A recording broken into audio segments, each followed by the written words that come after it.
trust, yeah. No, I don't wanna waste what's left. And on we'll go, through the wastelands, through the highways, till my shadow turns to sun rays. And on we'll go, through the wastelands, through the highways, and on we'll go.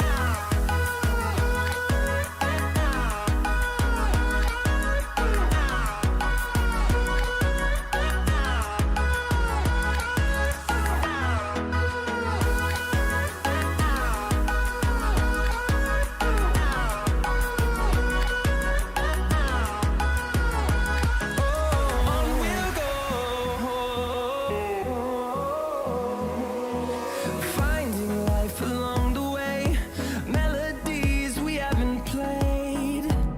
No, I don't want no rest. Echoing around these walls, fighting to create a song. I don't wanna miss a beat. And on we'll go, through the wastelands, through the highways, till my shadow turns to sun rays. And on we'll go, through the wastelands, through the highways, and on we'll go.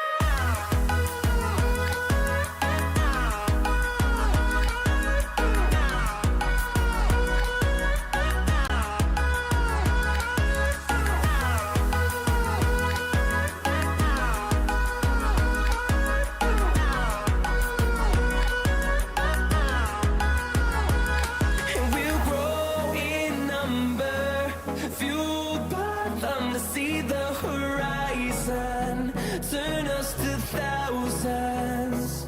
And we'll grow in number, fueled by them to see the horizon, turn us to thousands. And on we'll go, through the wastelands, through the highways, till my shadow turns to sun rays. And on we'll go, through the wastelands, through the highways, and on we'll go.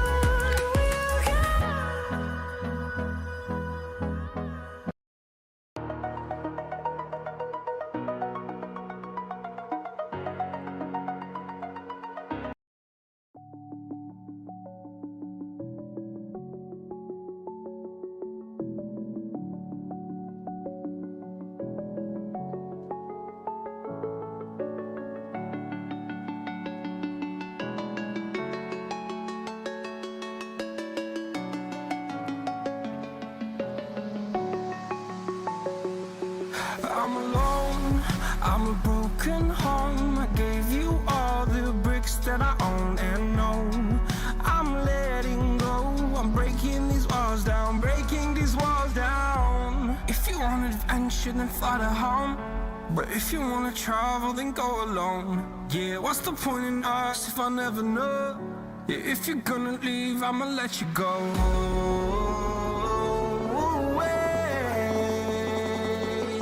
I'm tired of the pain.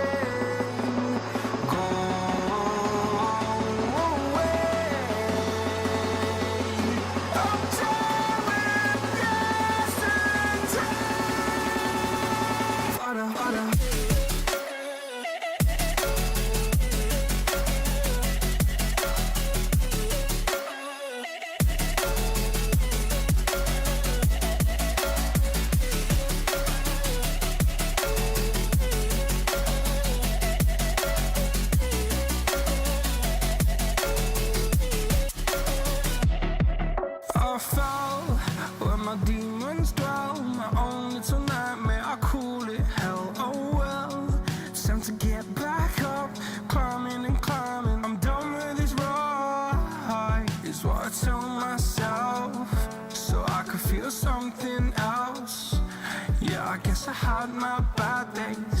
it doesn't mean I lost my style. Darling, where were you when my heart was on the ground? I thought time would prove that you would stick around. I guess time stands still, a king without his crown. Now I'm breaking and you're faking, girl. You never made a sound.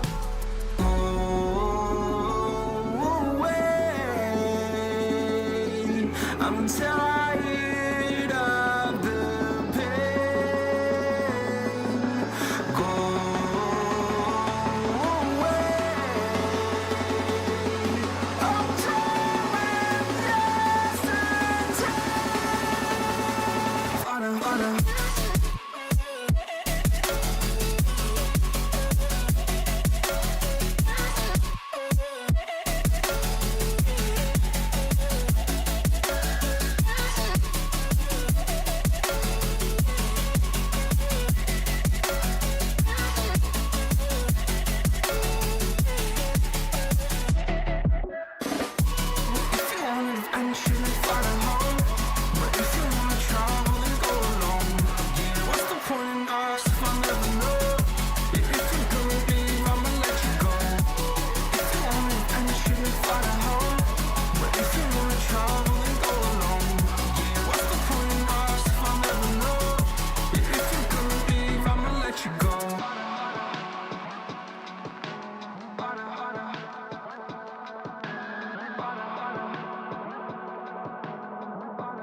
traveling the mountains just to find the loudest tears. We set down by the fire, knowing we could aim higher, but we didn't know that yet.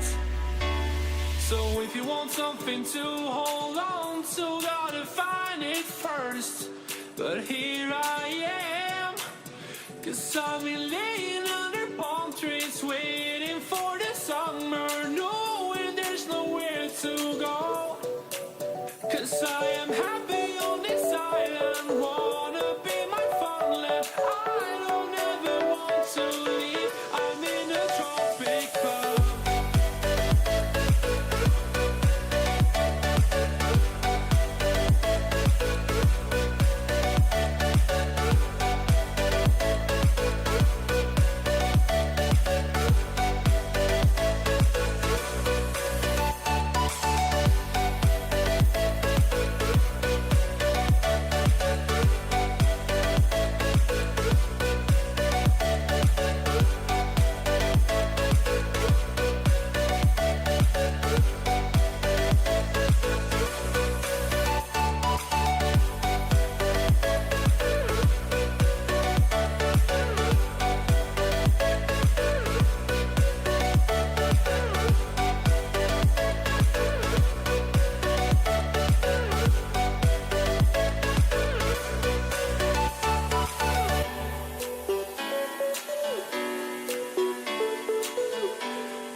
Yo, ladies and gentlemen, welcome back to Autumn Championships. It's your boy Ricardo up here right now with the one and only Justin.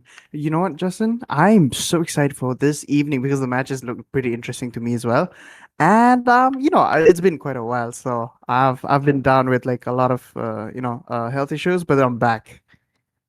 Oh, glad I'm back, man. I didn't know you had health issues, but it's super nice to cast again together. So, welcome, Absolutely. guys, to Autumn Championship, and I'd like to welcome you also. so, I'd like to tell the names, and it's averagely pathetic versus Bang Bros. We're gonna watch tonight, and let's see what these two teams are cooking for us. Are you excited? Absolutely. Oh my goodness me. You know what? Many of these teams here, they're showing so much potential. Some of them are even new at this point. So I'm pretty shocked. I'm flabbergasted to point out the fact that these teams are doing so exceptionally well. Most of them as well, and some are like really one-sided. They still have a lot to learn, but it's not that they didn't go down without a fight or anything, but they definitely showed us what they were capable of. Just maybe it's not their time, and they will have in the next autumn championship as well. So I'm not surprised.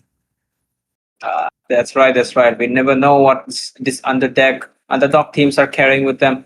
But right now, team averagely pathetic has the first pick. We can see the names coming up slowly but surely. Athens, Marco Polo, Naruto, Hot Hero, and Naganba plays, I believe. Oh, yeah.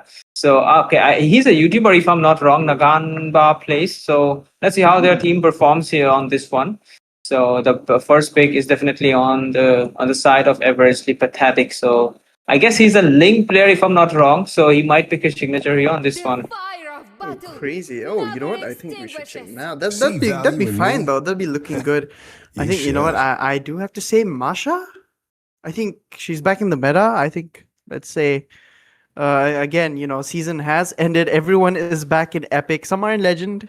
Some those who are made it above 100 stars are To back me, in fun is legend, all that and some matters. are already in mythic back again. And we see Let's make the we see whole the world queen green of and the gold lively. lane being banned out here. That's gonna be 1-1 from the side of averagely pathetic, and we see a Florin. Although she's nerfed, I'm not sure. What do you think here? Yeah, I mean Angela is super buffed and she is crazy strong right now with a really low CD with even without a fleeting time. My So goodness. that's a questionable. But still, I guess Florin works in certain scenarios even after the nerf. Hmm. She's not totally nerfed because that's a really strong hero. And also Yeah. they are actually Frequencies are focused on banning my out combo heroes. I domain. mean they have also banned out the Fredrin, My so tail's they been might have itching some for a trauma in real some ranked fight. game with that combination. We never know. But right now, the bans Yeah. are here. Those heroes are actually strong. But Kadita has been banned out, which Who is a said there are really no meta mage shortcuts right in now. life? Can one I shot literally most of the invented one. people, if not all. But right now, the first pick has been locked by Athers. It Ooh, will chip. be Chip. What you think? Sheesh. Okay. As a roamer, I really love playing Chip because he's Butterflies so toxic. born by You thy don't really need wish, to guided recall most by of the time lantern's because light. sometimes when you're done with the gank, you're the one which is gonna be whether either in the lowest HP, you're gonna have the lowest HP because you tanked most of the This damage, time, or you're gonna die. the choice is And mine. Chip is that. Oh wait, what? Wait, I'm seeing something Okay. else. Oh, we see Yeah. Zushin being picked out. Oh, crazy. Wait, oh my goodness. I thought the chip was going to be the first pick, but we do see utility is going to be useless here for Bang Bros because these guys, Zushin is not someone you can mess around with. At the moment you My Mm. underestimate mission her, is to especially in protect level lives. 2, even just at level 2, she can kill off heroes and knock them out of the first two. And giving her gold Uh-huh. and the sky piercer stacks is a little bit too much to deal with. Definitely. This Zuxian picks actually chases away all the utility hypers that could have come, but right now we can already see they are going with the frontliner, so definitely they could be cooking one assassin. So next ban first, I believe Team S averagely Look into pathetic. They will my target to ban castle, out the my assassin heroes, friend. like the Hayabusa or what are the metas? Gushen is also kind of in the meta, not totally, but you can say like you can play, but still not the most ideal hero. But Yeah. if you talk about assassin, Hayabusa is there. So Let's see how they plan up. But Grok is here. We can see which is super strong as well. This lizard, you do not know how much CC it has, but CC has been locked out. So Lapu and all these tanky heroes, meta heroes will face trouble against laning against this hero. So let's see what they cook for us. I guess maybe a Phobius could be an answer, but still, I guess CC can out damage him as well. Experience the euphony Yeah, of the thing about suffering. the worst part about going against this annoying CC is that you can't really pick what them you play the call it. hero. You can't really pick I a will be the truth this a world tanky hero desperately against her, needs. because in the end she's gonna be the one winning and sustain there. Again, there we go. That's just what I was talking about. Yuzhong is a really good pick, but against a CC, it's like very questionable because she's gonna be able to not only tank her out, she's gonna be able to bully him a lot. And the moment he misses his skills, it's over for Yuzhong here. But Grok is such a wonderful pick Demons on their shall side bathe because in Grok their is blood. buffed once again. The light Not only belongs is to he the buffed, he's wolves. revamped. And with revamp always comes a bit of a buff vengeance so that people tend to play him incarnate. more often. We see a high loss though that I think maybe it might work out on their side because CC, the moment you kind of destroy her mobility, it ends up depending on her survivability, durability, like her lifesteal and Uh-huh. everything. But we have a Moscow being banned out. What? This is new. Also an Alucard. Okay. I mean, Hmm. this meta has changed a lot, man. We do not see this. Have never seen these heroes getting banned, but now it's their time to shine. Alucard is on the ban list. That says something that the meta is changing surely and Oh, bringing nature. back the Okay. old heroes. But right now, Nathan has been locked. I mean, this Yuzhong can actually ignore this CC. He can just quickly clean his lane, at least try it, or just get level 4. And whenever the team fight is, he have to outrun this CC and go with his ultimate Yeah. form and go to the team fight before her and be impactful there. I guess that's the play he have to make. But right now, Nathan and Moscow, I was expecting some assassin hypers to be banned from the side Pain of is the averagely proof pathetic that I'm because still alive. Jushin's weakness is the assassin heroes, and definitely since Yeah. Bang Bros has a frontlaner, super tanky frontlaner, they will definitely go with an assassin hyper right now. But Brody has been locked out. What could be the Experience potential counter for euphony that? of suffering. Wait, what? Why are they picking out a Granger against a Brody? What? Okay, either he's very confident or he does not know that Brody hard counters that Granger. Even like really good players Yeah. on Granger, Need no they complain protection about from going the against a rain. Brody, and that's the type of difficulty you have going against a hero like him because even though his damage is slow, the worst part is Mhm. it stacks and it's really high. Like it's the damage output is really high, and the moment he has Fury Hammer, your lane is like absolutely messed up if the roamer or the jungler is not coming up, and we do not see any assassin. But in fact, we're gonna see a Basha in the jungle. What? Not sure what's the plan. I mean, I thought since they have an utility since they have a tanky frontliner, I was expecting a mobility. I mean, Baksha have mobility, but still, they might lack in damage because the mage is a utility mage, and up of that, they are going with a Baksha. They will lack damage for sure in certain team fights. But Exactly. and compared to Bang Bros, their late game will be a madness, man. I Gods mean, they have renowned a should Xavier peasants to deal the damage, and Oh, Lancelot is here. And I guess that hero is not nerfed too much, if I'm not wrong, or yeah, not not really even bad. touched. I think they balanced Yeah. him. They balanced him. Okay. It's the I thing didn't is know that. his damage output gets a little bit too insane. Even as a lance player myself, I find it really like awkward because sometimes the damage becomes a little too high, and the moment the 4 stacks come in, and then you finally have your war axe, it's basically cheat codes. It's like you install the hack itself, and especially marksmen, the moment you use the thorned roses, it's just their HP is just gone. They need to run away. They need to waste their utilities, like the flicker. Aegis or whatever it is that they have, and the fact that they kind of reduced his damage a wee bit for the mid game and the late game, I think it balances it out. But the late game, though, I don't think they should have touched it out. Welcome to MOBA Legends. Uh, 5 I seconds mean, till but the enemy right reaches now the it starts, battlefield. so we never know how they will go. But right now the draft is completed, and we are going towards towards the LAN of Dawn already. You guys are watching Autumn Championship, which is a LAN tournament happening soon, and the qualified teams will get a chance to play their finals in a LAN. So that's a really hyped up moment. Will be. But right now, let's how these two teams will perform on this one. Both of the teams are underdog team, averagely pathetic versus Bang Bros. Will be happening. Another Castedex. My name is J4 Justin, and it's Ricardo. Okay, Ricardo is here. Not Sebastian. So yeah, let's go. It will be a super awesome match. What do you think? Oh man, you know what? I do love both these teams' compositions because looking on the bright side of members, they have really good security for the the insurance. I would say they have really good insurance for late game.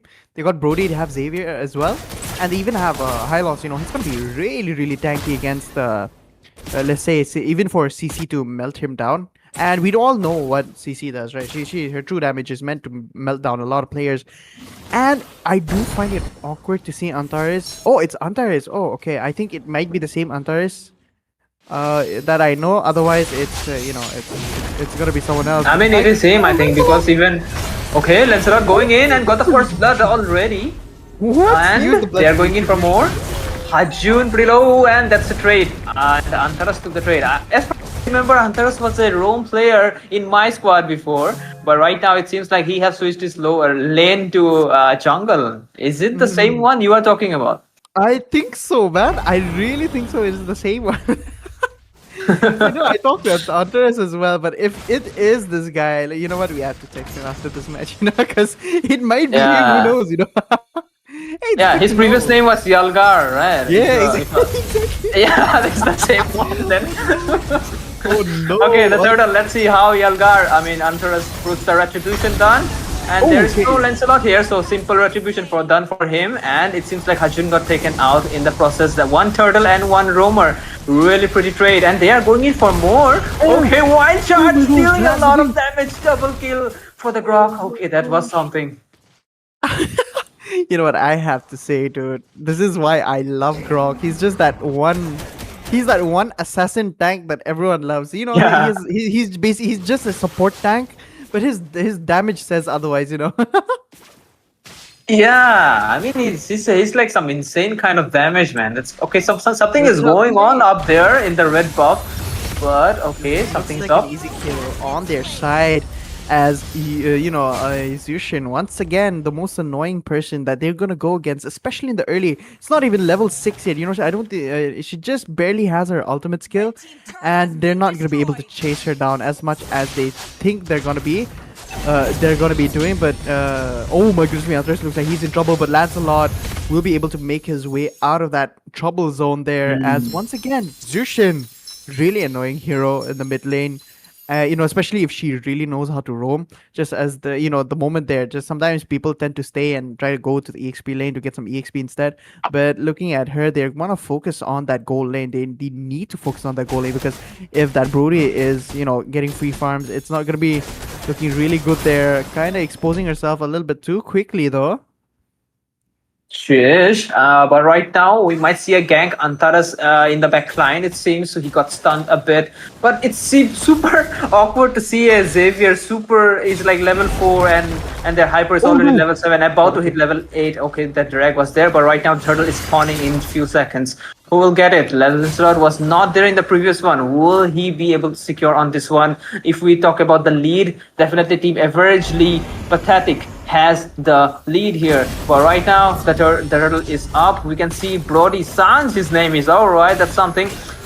Is dealing some poke damage. And the rock with that wild charge hit there perfectly, and I cannot see anything moving, but there might be something happening. Okay, there we go. Ken is here, but Retribution has been dealt perfectly and got taken out along with it, but he is going in for more.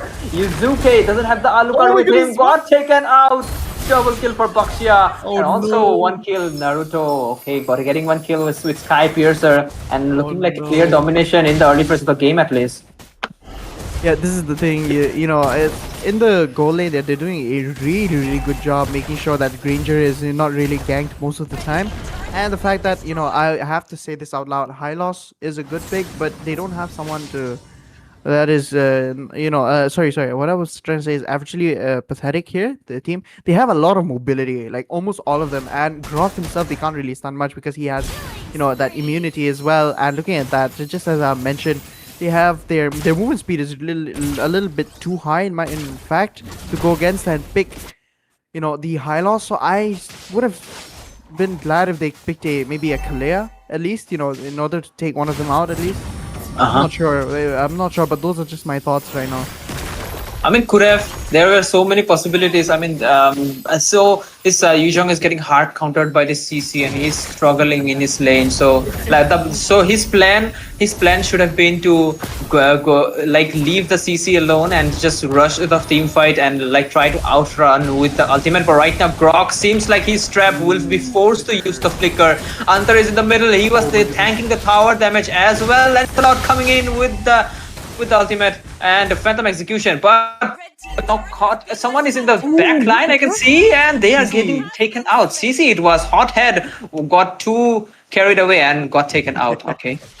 I would say they, Bang Bros, they were really, really lucky because Yuzuki and Saz were kind of locked in together, and she was dealing so much damage to the both of them, and they barely made it out because Lancelot was there to deal a little bit more of damage, and Brody was able to finish her off before the really dangerous 12 to 2 lead would have been completely devastating for the side of Bang Bros here.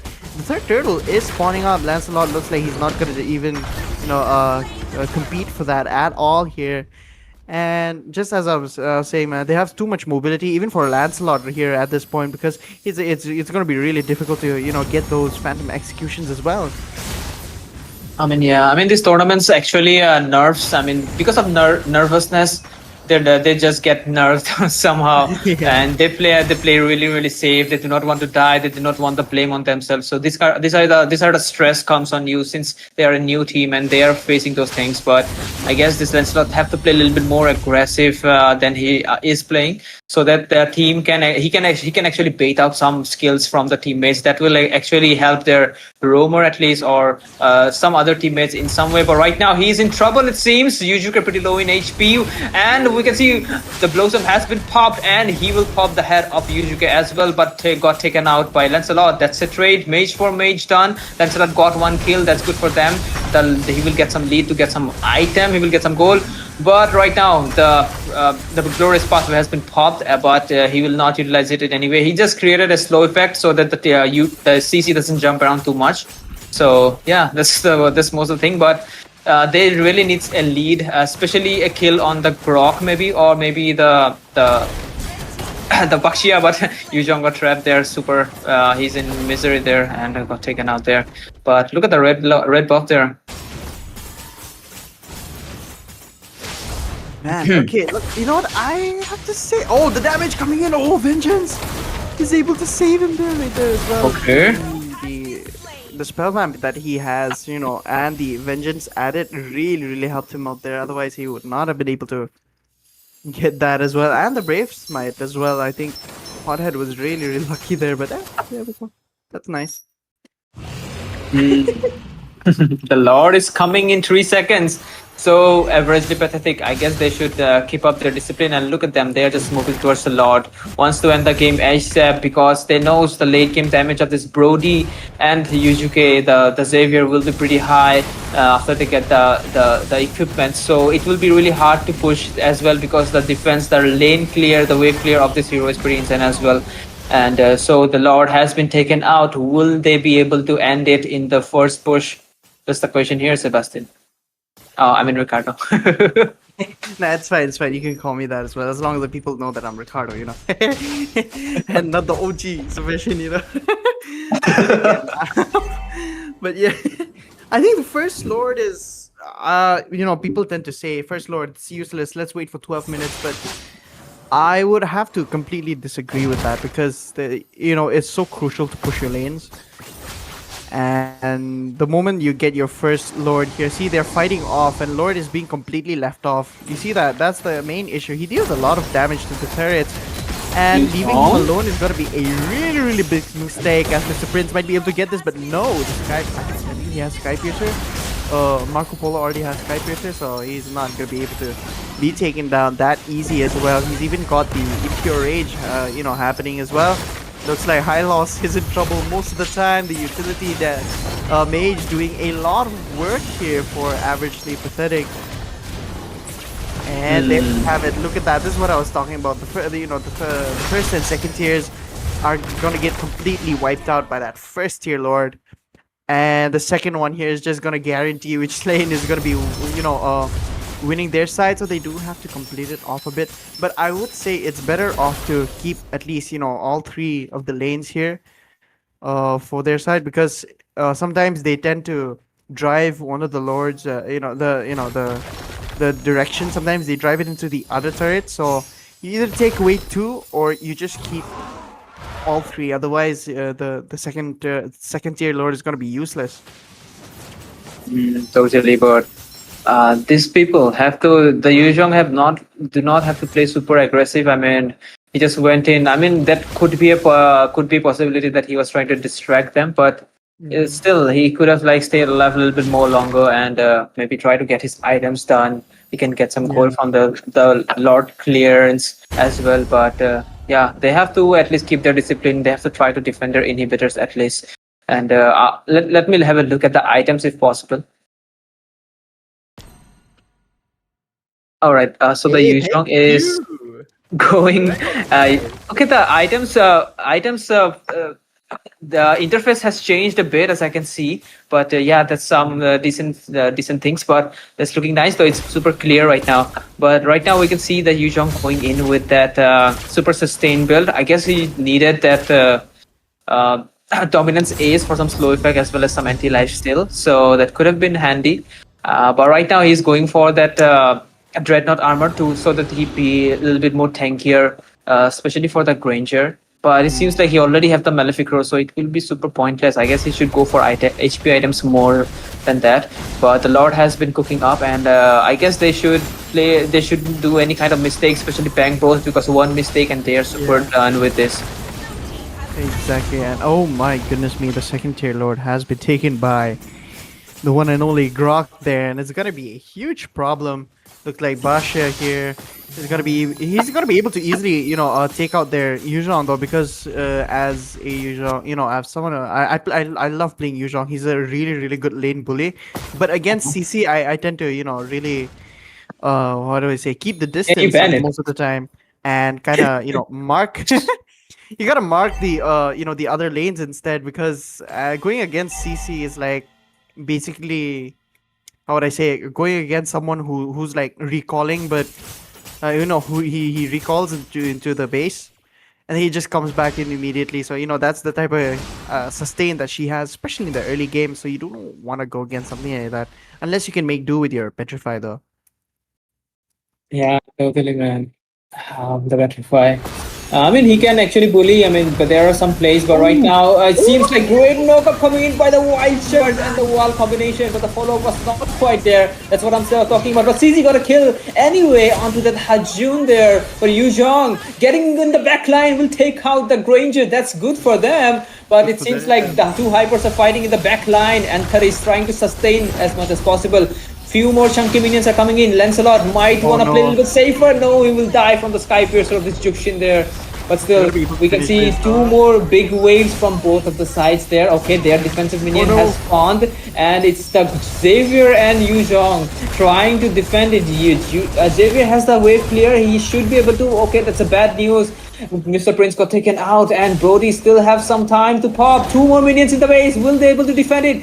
Will they hit it or not? But no, if they are hit. Oh no! Okay. No, they won't be able to defend. So it will be averagely pathetic. Will secure the win for themselves. Damn.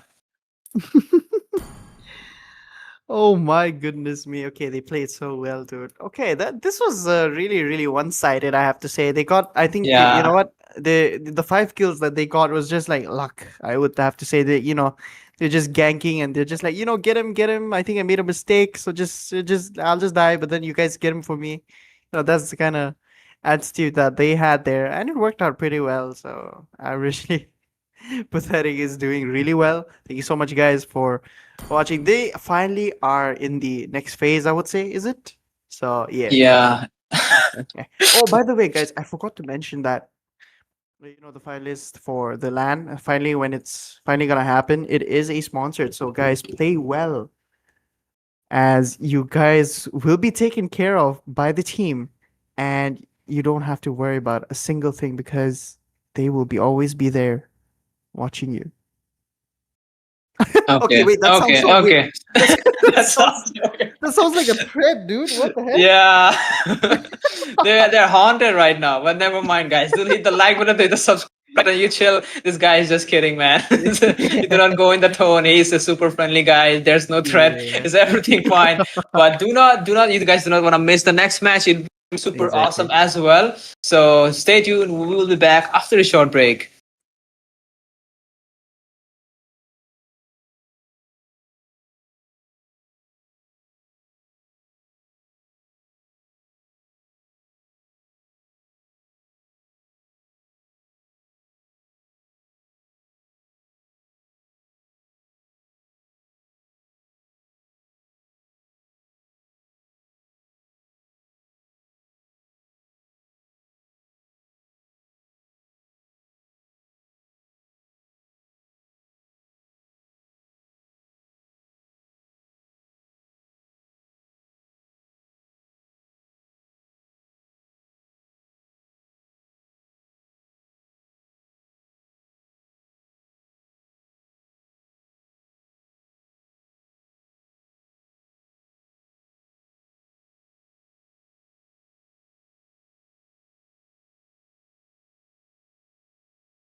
Messing with my head again. You had your heart set on me, but these feels, they come and go, and they come so easily.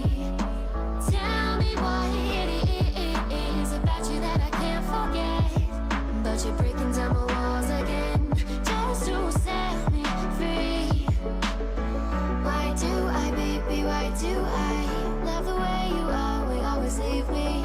Why do I, baby, why do I love the touch but never love the feeling? Why do I, baby, why do I love the way you always leave me? Why do I, baby, why do I love the touch but never love the feeling?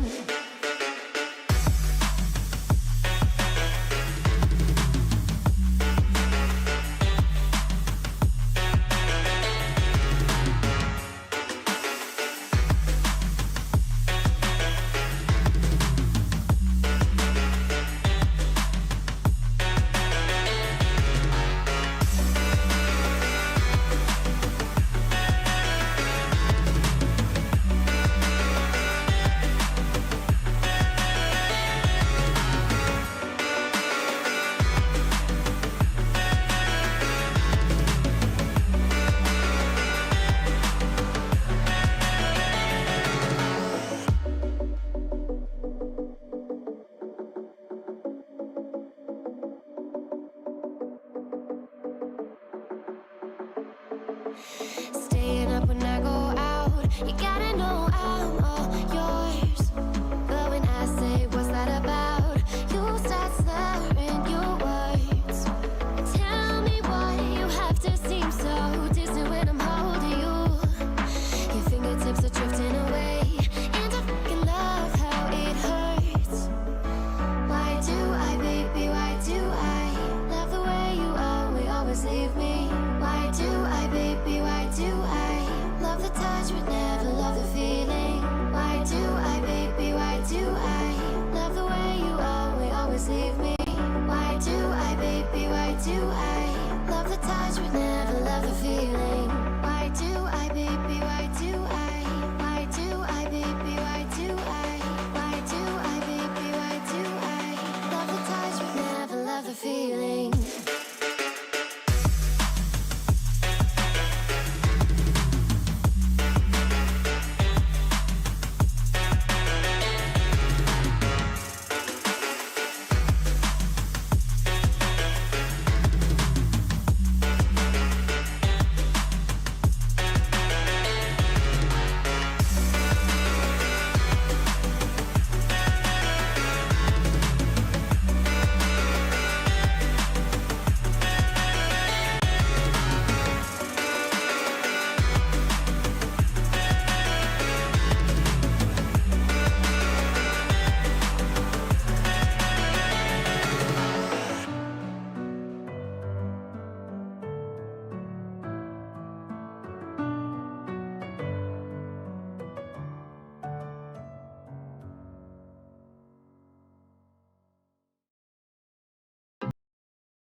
Good evening, ladies and gentlemen. Welcome back to NEOT's presenting you the Autumn Land Championship. Yes, guys, in collaboration with Roots Official, me, STZ in the casting decks with me, none other than Justin will be sharing the deck and will be just entertaining you all tonight for the wild card round number 2, day number 1. Yes, guys, the wild card is going on.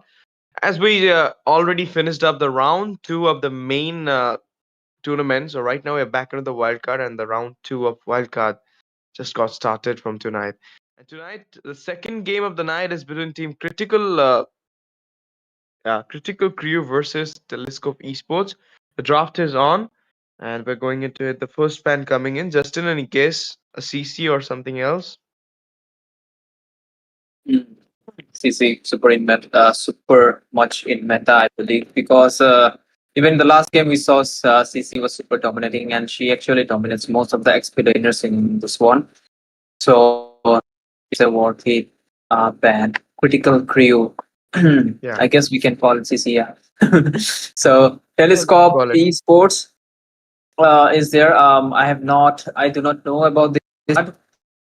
Maybe underdog team. So let's see how they performs. But after we see the names of the player, then only we can tell if they're new players or they are actually experienced player. Like the last one, it was averagely pathetic, but there were good players in the squad. Like Atharis was there, so it became a one-sided match eventually. So I hope the same thing doesn't happen on this one. So let's see what will be the picks will be coming up. A little bit confused for don't the know. names we can see. Cyrus is there. Immortal is there. I guess that's an Immortal with an I, but with an E. Okay, never mind. And also Titan Strike is there, and Kira Tempest. Kira Tempest. Is it, is he a Link player or something like that? I don't know. But I don't know both of the teams. They're kind of new for me, so I can't say what their picks, what their banning is. This is what the catch for the new team. But if they will pull off a good game, I'll just remember them for like the whole season. Like this is a team who just played a well-to-do gameplay at NEOT, and I'll recognize them in any tournament they will come. No worries. But right now, the banning section is still open, guys, Let's hear and from the Critical crowd. Crew Make some noise just for went yours for the truly. first ban. I guess I missed the first one, but right now we can see CC being banned out by Telescope Esports at least. This land is our What could homeland, be the and it will respawn soon band be here? our Okay, that's a burial Lapu ground. Lapu. Okay, makes sense because CC counters Lapu Lapu, so Telescope Esports might be planning to get that. And I'm confused a bit. So Critical Crew is the first pick, right? Okay, they have missed the first band. All right.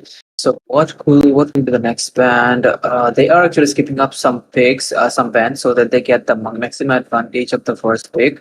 But in this current meta, there are so many heroes, man, that Let's you go. can actually play, and also super in meta. Like in Erythalol, yeah, it is in the meta as well, especially in the gold lane phase. Kadita is there in the mid lane. Jukshin, and if you talk about the jungle lane, UISS is a double S tier jungle, and Lancelot is still there. So let's see. There are so many options. So what could be the next ban here? Any guess, STG? I feel like it should be onto the jungle, as you mentioned, of YSS or something like Lancelot as To well. me, Both are fun is so all that much. matters. Oh, okay, no.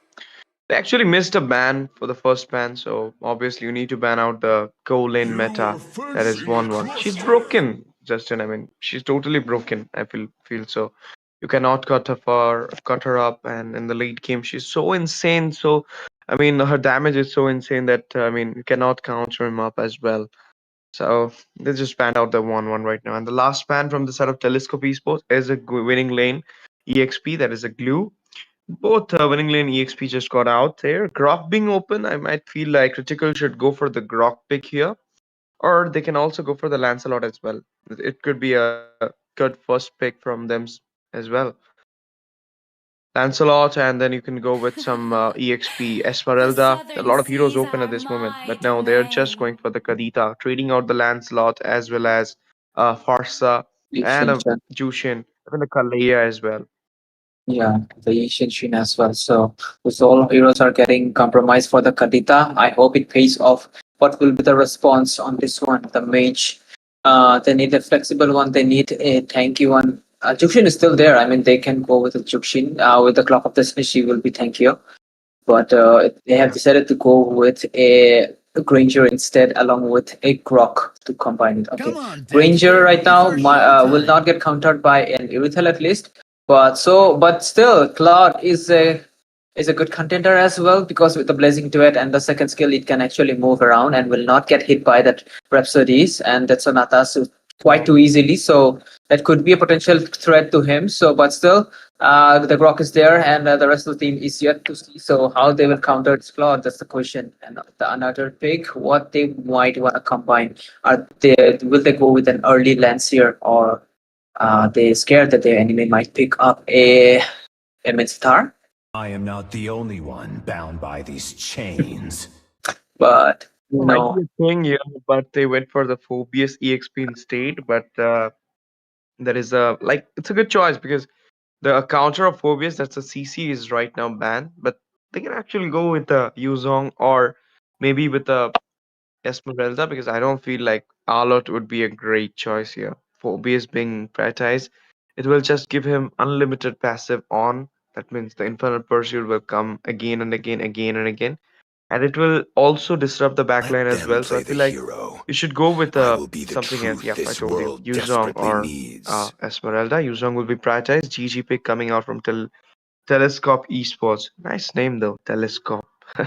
Yeah, I they are mean, actually zooming into the strategy of Team Critical here. I guess that could be they even watching the microbes in them, what they're thinking and in the strategies. But yeah, Yuzhong it is here, Ash. I told you the Black Dragon will be there, because it is a good counter for the Phobius. I mean, the spell vamp is there, the damage is also there, even the sustain, and he can also, I mean, in a very bad position, he can also become the Black Dragon and can run away. Flew away, if I'm not wrong. But now the ban I hope section it's once again flew away, on. not run away. Yeah, flew away. And Xbox will be taken out at this moment. A ban onto the Xbox. That means I feel like they might be thinking about to go with a Fedrin or a Bakshia onto their side. Fine, maybe, not sure about it. But from the side of team, Critical Crew, they can ban the mid laners away right now, because they haven't went for the mid lane Telescope, and they already prioritize Payback it. time. Critical, so they should ban out. Yep, told you. Forza, maybe going for another ban onto the Kimi or something, because Kimi will be actually a big problem here, if you will see, because if they will go with the Fedrin, they can actually pull up the Kimi as well. But no, Ishanshin ban, GG, two jungle bans coming in. I feel like maybe a Kimi ban or a Lancelot ban. These two things could be the thing here, or else they should. These two things. I'm sure a Hey, Lancelot or a Jukshin is still Kimi. there. Could be a Jukshin as well, I guess. I mean, Yeah, they are leaning towards the mage bases bans, because we have seen a Farsa. It could be a Jukshin as well. They are actually taking their time, like we are. So let's see. You said Lancelot and what? Kimi. Lancelot and Kimi, and I said Jukshin. Let's see who wins. See The value prediction, at least. You Okay, should. none of Oh, us won. beautiful, It will be a beautiful. Fredrin. I mean, this is actually a good ban, because they banned out the Xbox. There is a chance that they might go for the Fedrin pick, and then a Kimi as well coming in. So you just don't want the Kimi, take out the Fedrin as so Kimi will not come up. But still, Kimi have a chance, because Bakshia is totally open at this moment. So Bakshia can come up at this point for the side of team Telescope Esports, and then again they can prioritize that Kimi. And the Jukshin is totally open at this moment, but Critical cannot go for it, even though there is a lot of utilities being there at Telescope. But they already picked up that Kadita, the burst. Butterflies Now born it's a by big thy problem. I wish, mean, Kadita. guided Okay. by I lanterns told you. lit. I mean, Jushin might be a thing, as you mentioned, for Telescope, but Critical just got, I mean, so much sabotage at this point, because, I mean, now if you go with the Bakshia, you'll have a problem with that Jushin. Yeah. That's what I was wondering to ban on the Jukshin, because there were Phobius as well. Phobius will obviously, if he goes in, he cannot come back. So the Jukshin will just pick it up and throw it left and right. So he will face a lot of trouble. And after dying a few times, he might feel not to go inside again, and the team might might be doing so. But right now, another frontliner has been popped in. It's the Hylos. What could be the jungler here? Maybe Hayabusa could be a thing. Okay, Alice. Okay, the new Alice is here, guys. Let's see how it will work on this one. Alice Jungle, I have not seen it. I will see it work on this one. So I hope it can sustain in the fight enough, especially after she gets the item, the Clock of Destiny, and the dominance is. If I'm not wrong, in the current meta also, then maybe the same builds are applying. They might be applying, but let's see what will be the response, jungler. Any guess? You know, Justin, what is surprising me a lot at this moment? That no Angela pick comes up from both these sides. Oh even though the yeah, Angela is right now a beautiful hero at the scene because I don't I would know, say monster. beautiful monster, obviously, puppy, boom, monster, puppy, Thorns puppy, boom. remain. I Should mean, Justin, look petals at that. fall. It's so annoying. I mean, I'm not complaining, obviously, but why so Angela centric? I mean, totally Angela centric patch. I believe the season is so much like level 7, 17-second cooldown onto her ultimate without the flickering time. I mean, is this Yeah. insane? And the roam thing, if you have gone through the patch, if you have know about the roam thing and all. I mean, I don't want to say here because I'm not a like YouTuber, guide YouTuber, something like that. You can check out that YouTuber who gives the guide as well as his store promotion and all. Take out the videos too long. You can check him out, guys, if you want to know the patch. But I know as well. If you want to know the patch, and you can actually ask to our organizers to set up a little bit of time, then I can also make you understand about it. I totally gone through it, deep gone through it. But talking about a little bit about it, that is the roamer will have the extra goal this time. They will have the level up soon.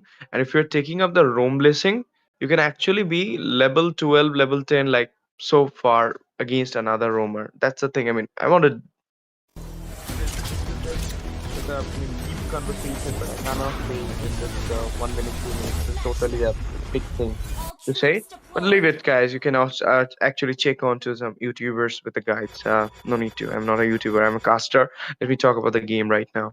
Ladies and gentlemen, welcome back to the Land of Dawn for the game number 2 of the night. That is the team Critical Crew versus Telescope Esports. This game is set, and as we are hoping for the veteran to come up, but it was not the case. We saw Lancelot last pick from Telescope Esports. Looking at the draft, Justin, I may favor on to Telescope Esports draft because they have actually a proper, you can say, equalizer draft.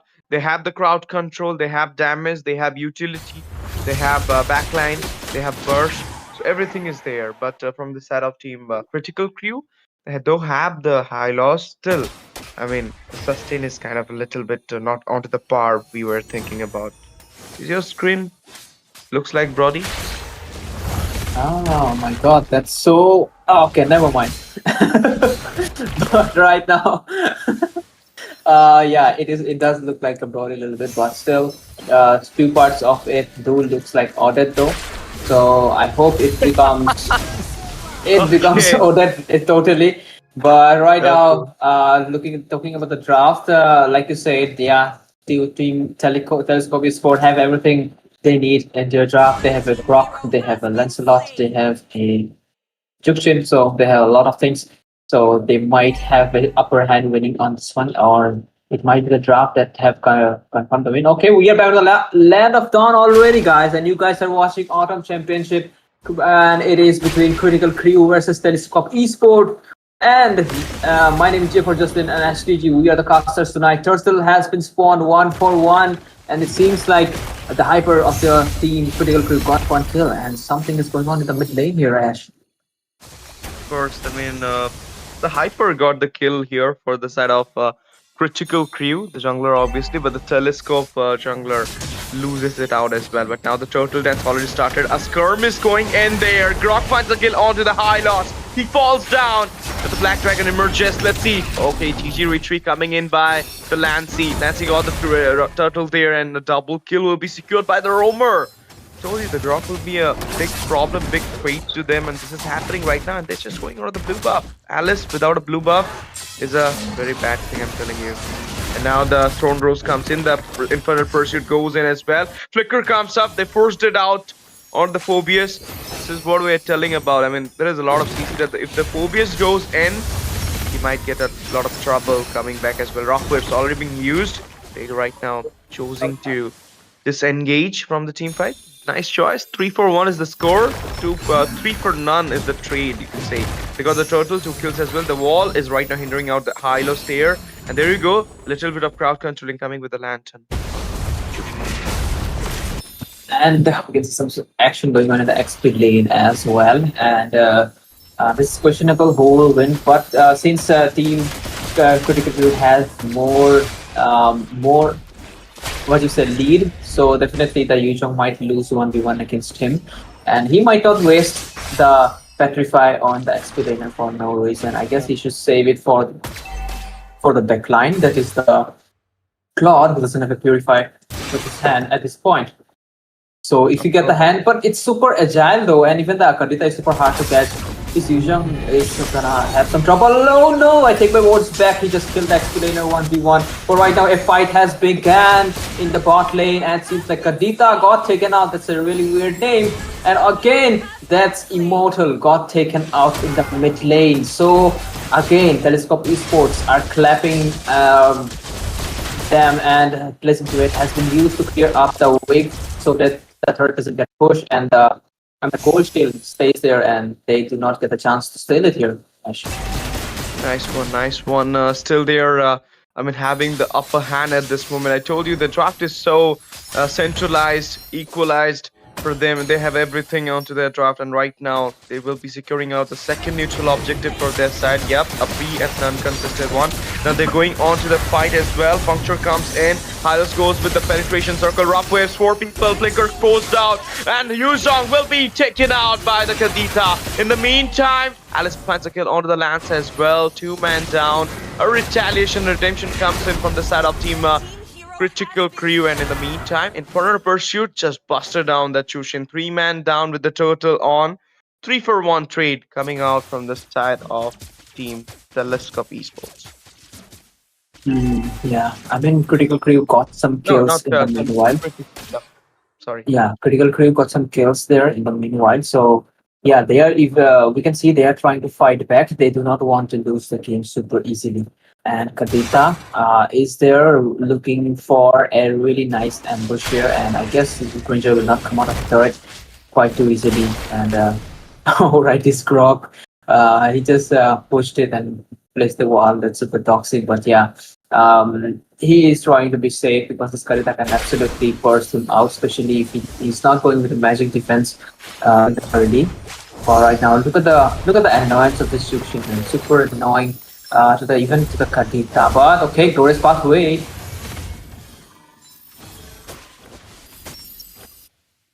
Just a bluff, Justin. And now the Throne Rose comes in by the Lancelot there. Oh, that's Sonata as well. A little bit of poke going on to the goal laner. Yeah, that was a bluff for sure. But right now, guess they might want to fight here. But Titan Strike looking for doesn't want to die, to be honest, because last time he was doing 1v1, he died there. I guess he should go for that. Oh, look at the damage of this Lancelot, man. Almost half HP this Kadita there. That was something. Okay, the knock has been evaded by this Phobius beautifully, but right now the passive will hit back and he will be forced to retreat. I can see Daihan is there to be absolutely menaced to this Phobius, and right now he's getting picked off. Petrify has been used and got taken out. 35 is going on.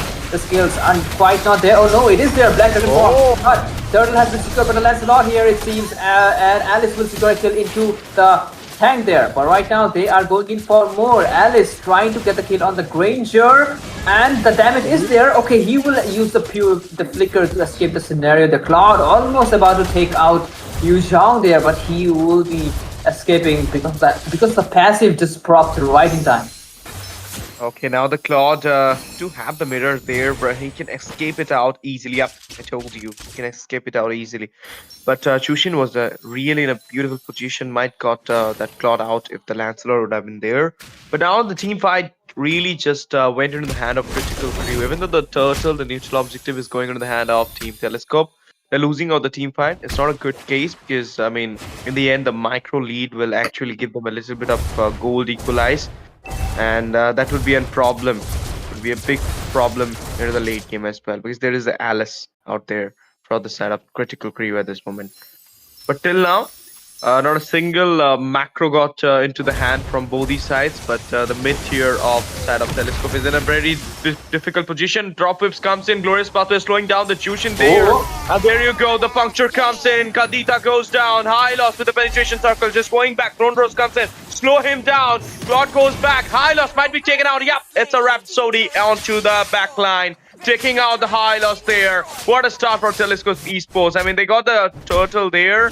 They lost out too many fights, but now they're kind of back. They just got macro onto the bot side, into the mid as well. Look at the Yuzong taking out the mid tier. And this is what I mean, better than the top tier. They got 2 macro lead. That too, adding a mid tier onto it. I mean, you all know that there is a mid tier is a bigger trade than even the Lord. It's just enlarge your jungle area. You can just go and take on a fight at their jungle, at the mid section, which is very easily to, I mean, win as well. But now the knockoff comes with the waves from the Kadita wall. Wild charge, 2 people caught off. Crowd control, Glorious Pop there to slow it down. Killing spree, double secured by Alice. Is going for a triple at this moment. Rhapsody comes into the way. Phobius goes down. A shutdown happened onto the Granger after the killing spree. He got, there you go, Phantom Execution. Richie popped up, slowing down the Alice. Oh, Throne Rose, and the shutdown will be there onto the Alice as well. GG, man. A lot of skirmish happened. A lot of trade got shared. It will be an equal trade in this fight for 3, both these sides. Talking about lead, I guess Lancelot is trying to catch up to the Alice because the Alice already have 5 kills. But if they keep the Alice dead quite a few times more, she might get snowballed hard. So, and that's the chance to shine for Telescope eSports again. For right now, both the teams are fighting strong and well in certain scenarios, in their respective scenarios. That's good for them. I'd like to have a look at the items what they're going for. I hope the Kadita. Okay, this Titan Strike should not wanna play super aggressive, especially when the team is not there, and it seems like the hyper of the team is taking the red. But I'd like to see the items here, if possible.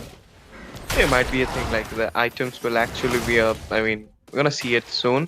Yeah, it is here. Just it. Yeah, and we can see the burst as well as anti-lifesteal from the Kadita is here to at least work against the Yuzhong, and also can decrease the spell vamp of this Lancelot in the fight. But the Lord is up. They are trying to lure it to their side for some advantage at least. And but right now we can see Lancelot has the sustain build and also have the Hunter Strike, because people actually like to go with the brute force for more mobility and CD and some damage as well. But right now we can see Hunter Strike. That's showing that Lancelot might not be super tanky like those other junglers, but let's see. Right now both of the teams are super ready. They are trying to clear up the wave. No one wants to start the Lord before them. But right now Kadita in a tight spot got taken out in an instant. That's a disappearance there. Deleted there. I mean, she was not aware of it. Phobius goes in there with the Infinite Pursuit. Flicker throws down. He goes back with the help of the Cyclone Eye, but the Dragon chasing him out. Inside the tier, goes in with a dive. Infinite Pursuit comes a little bit of Abzor as well, but the Death Sonata giving the final blow to the Phobius, shattering him down onto the tier. And now it's a free Lord coming out for the side of Telescope eSports. But in the meantime, look at the Claude with a sneaky picky. Managed to take out the Holy Blessing from the bot side, as well as 2 tiers from the bot as well. Now, I mean, if you're going to see the macro about the turret, then it is same. About the neutral objective, it is totally into the hand of Telescope eSports. They got 3 into their hand. And about the micro, it is kind of 5 onto the lead as well for Telescope eSports. Talking about the gold this moment, 5k it is from the side of Telescope eSports. So this is what the real game going in. They have the lead in everything, just the macro is equalized. Because the Claude and the Phobius literally done a good work out of the tiers. They managed to push it out from the top and bot. Even the mid tier got fallen down because that was also the Claude taking out. I mean, after the match, you're gonna see that there is a kind of 80% or the turret damage that's from the Claude only, and 20% from that Phobius, obviously taking out the first tier or the top side. But now the Throne Rose comes in, Holy Blessing goes off from both the inhibitors. Not the both, I mean all of the inhibitors just doesn't have the Holy Blessing right now. And Alice getting chased down by 3 people at this moment. Phantom Execution comes into the way, puncture, and there you go. She managed to go back once again. This is what the Alice is. I mean, you cannot cut her up easily.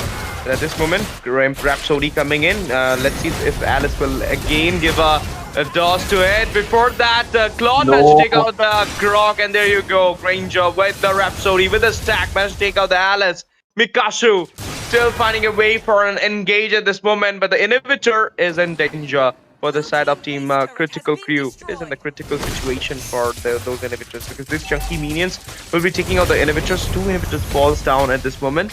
Might go for the third one as well, but there is only 69 seconds. Nice one, nice number. 69 seconds for the lot to come in, and I feel like this will be the last lot. Just an easy game for Telescope. Could be, but you never know. You know, that's too. You never judge a book too quickly. I guess there's something like that. But yeah, you do not do that. But right now, Claude is there. Might have the Trinity build ready this time, and if he take out the Granger, the burst damage coming in from the backline will disappear. So they might have a chance to defend it. So also.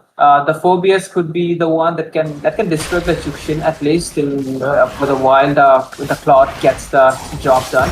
But right now, the execution was there, and it seems like he is trying to escape right now. But the team wild charge is there.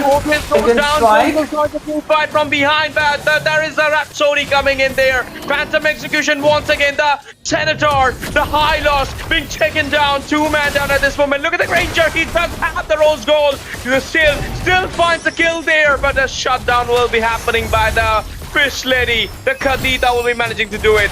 Justin, is this the end? Is this the end for the side of Team Critical Crew?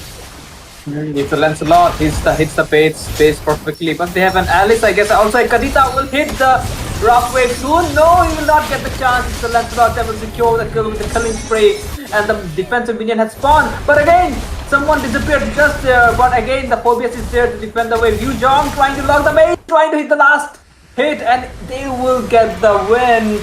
I mean, that was a close one, but the eSports will secure the W for sure here. GG man, GG way to take it down, and that fight was unnecessary from the side of Critical Crew, because Lord was about to come. He shouldn't have went for the fight, but it was the Lancelot who just immediate it from the side of Team Telescope Esports. He went for that blue buff, taking out it, and that just triggered out the whole side for Critical Crew, and they just went out with the Infernal Pursuit, and then they went out to him, but from the behind it was the Granger dealing out a lot of damage with the Rhapsody, and I believe that I told you 79% turret damage. Cyrus, this guy was totally carrying the whole game, but it was not their day, obviously. So I hope you guys gonna shine in some other tournaments. All the best for it. Congratulations, team Telescope Esports, for going to the next round of the wildcard stage. With this, we'll be taking a short break. We'll be coming back soon, and you guys stay tuned with us, because the third game will be there in just 2 minutes. And in that time, you can just share the stream to your friends. Let them know that the wildcard stage is again back into the NEOT scene. And I told you, this is not just an online phase tournament. Autumn LAN Championship. The championship does have a LAN with it. So it is going to be an official LAN at Guwahati, Assam. In mid-October. The dates are not final yet. If it will get final soon, and you're gonna, get to know it as soon as possible. But I feel like this was the last, match for Justin today. So he's signing off.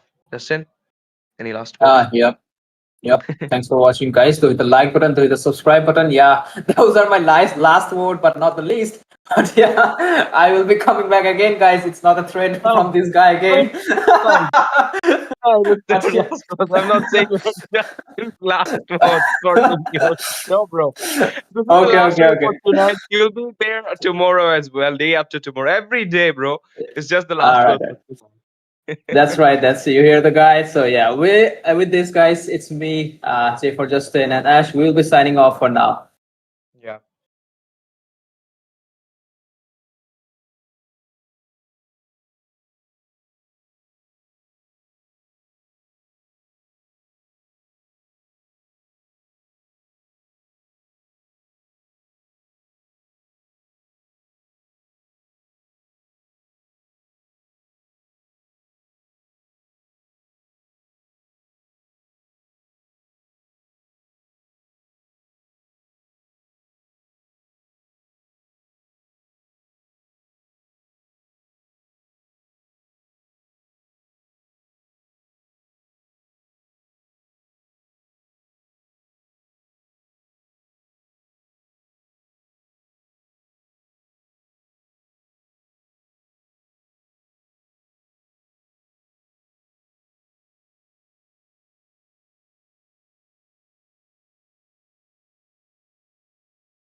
Oh, you make me wanna talk back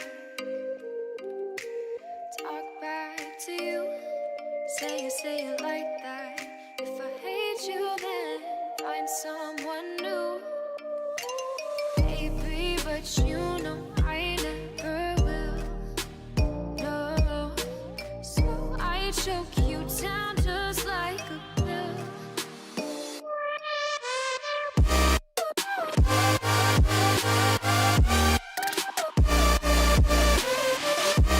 Oh yeah. Take you like a pill.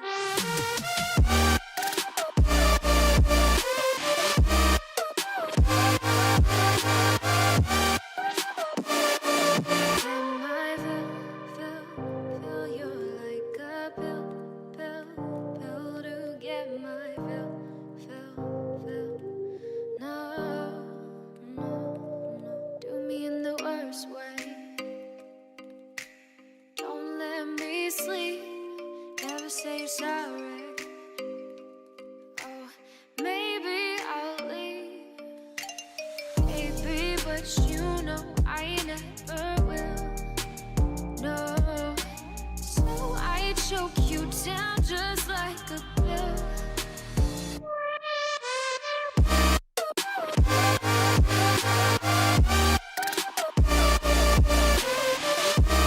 Oh yeah.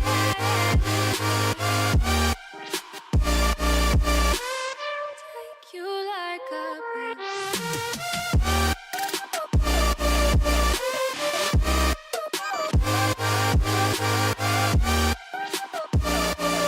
Get my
it because there are so many things that I left unsaid.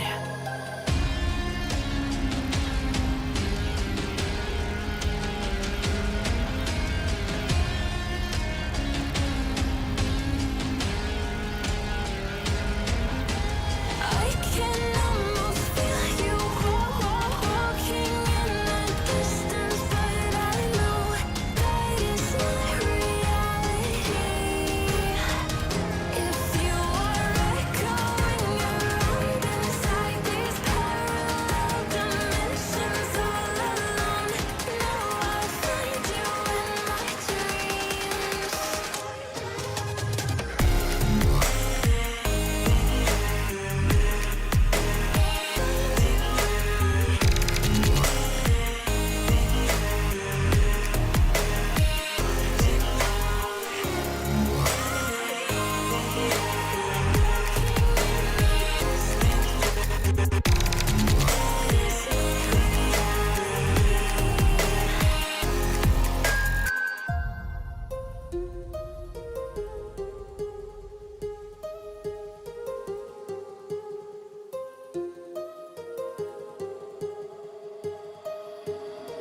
My heart rages around like an ocean in my head.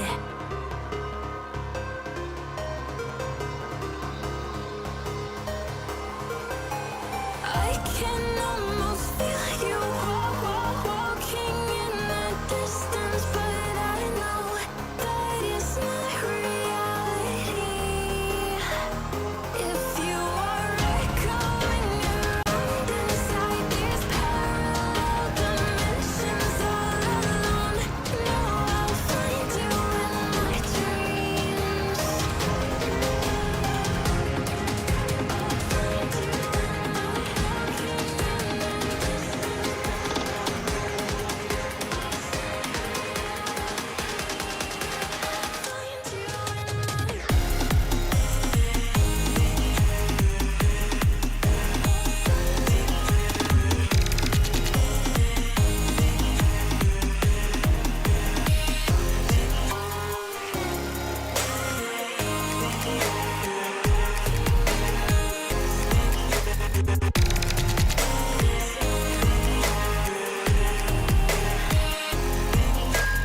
I can almost feel you walking in the distance, but I know that it's not reality.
Good evening, ladies and gentlemen. Welcome back to Autumn LAN Championship powered by NEOT in collaboration with Roots Official. We have a massive prize pool of 1 lakh rupees and 1 lakh diamonds and 90,000 rupees, 90,000 cash. So thank you so much, guys, for joining us. Thank you so much for giving your support to us. We have the third game of the night. It's between Team 24 Goon 7 versus Team Extreme Esports. Extreme Esports right now going for the first pick. Me, as TZ, with Axel, will be sharing the deck tonight. Of course. It's, how are you? Like, STZ? You been good? How are you guys? Extreme Esport versus 24 Goon 7.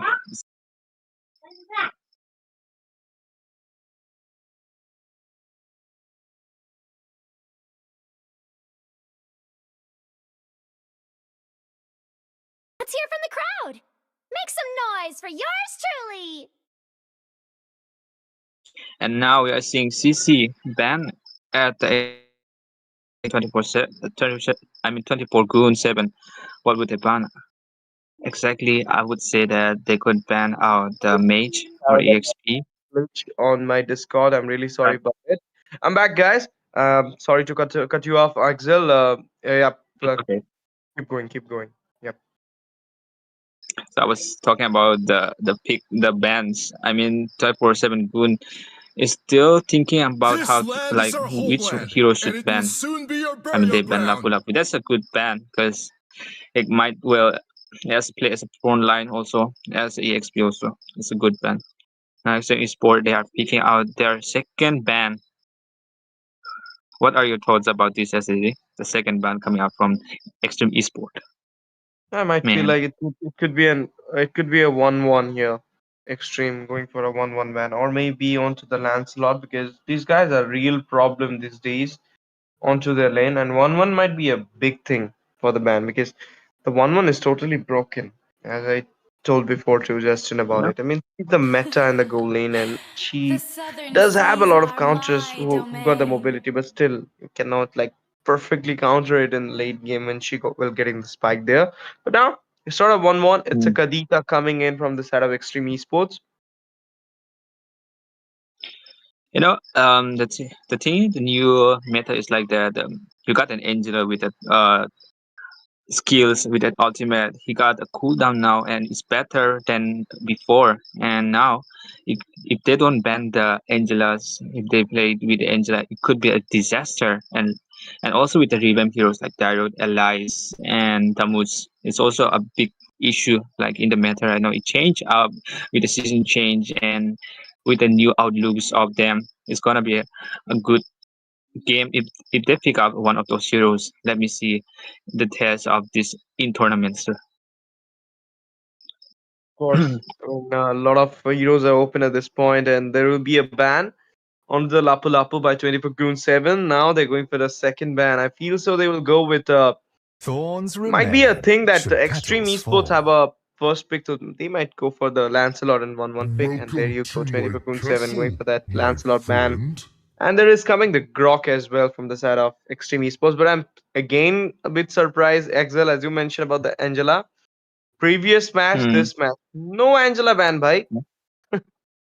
Oh, it if they don't pick up Angela, it's I think the people don't like to play Angela because of most of the Angela players are mostly girls and the boys don't play much. But yeah, it's okay not to pick. Also, Me? they could pick The either fun a is all that counter for a good matters. matchup and let's see the Extreme Esport is picking up Rocks the need first no pickups. protection from What the could it be? It's a rain. Buckshia. Man, it's a Buckshia. Like it's a utility heroes with the tank and hyper. It does not go with the hyper, but it's now in the list of a meta that goes in hyper positions in the tournaments, and yeah, it's a good thing. And 24 Goon 7, what would they pick? What would they answer for a Love and Buckshias? hope Let's see. are the two greatest inventions. Yep, yep. And there you go. Now the band's coming in. It's I mean already over the band phase. I told you the 1-1 Lancelot might be a good pick as well as might be the good ban as well. Those are the meta picks, and now as Butterflies we expected born the by Angela thy to come in, it wish, is there with the guided Joshin by as well. lantern A flight. little bit of hindrance for that Baksha. Heal is coming in, though. Bakshia's ultimate, that is the tortoise puissance. Puissance. Yep, you heard me right. It is puissance. So cute. Pookie Bakshia having a Pookie Hmm. ultimate name. That tortoise puissance. I just checked it yesterday. Okay, I mean a lot of Bakshia pick. I will say the Bakshia alt. Yeah. So sounds not so good. So I just checked it yesterday. It is tortoise puissance. I don't know what does it mean, but puissance. It's so cute, puissance. Yeah. Even pui pui. I live it, guy. I'm sorry. I'm just kidding. And this is the Bakshia pick, and they might come with Florin as well here because with the Payback utility they need a time. support Let there. them play the Farsa just got hero. prioritized here, as I well as will the be the Yuzong. My truth goodness, this Daddy world Yuzong here. desperately Bakshia needs. might go for the Rome as well, Axel.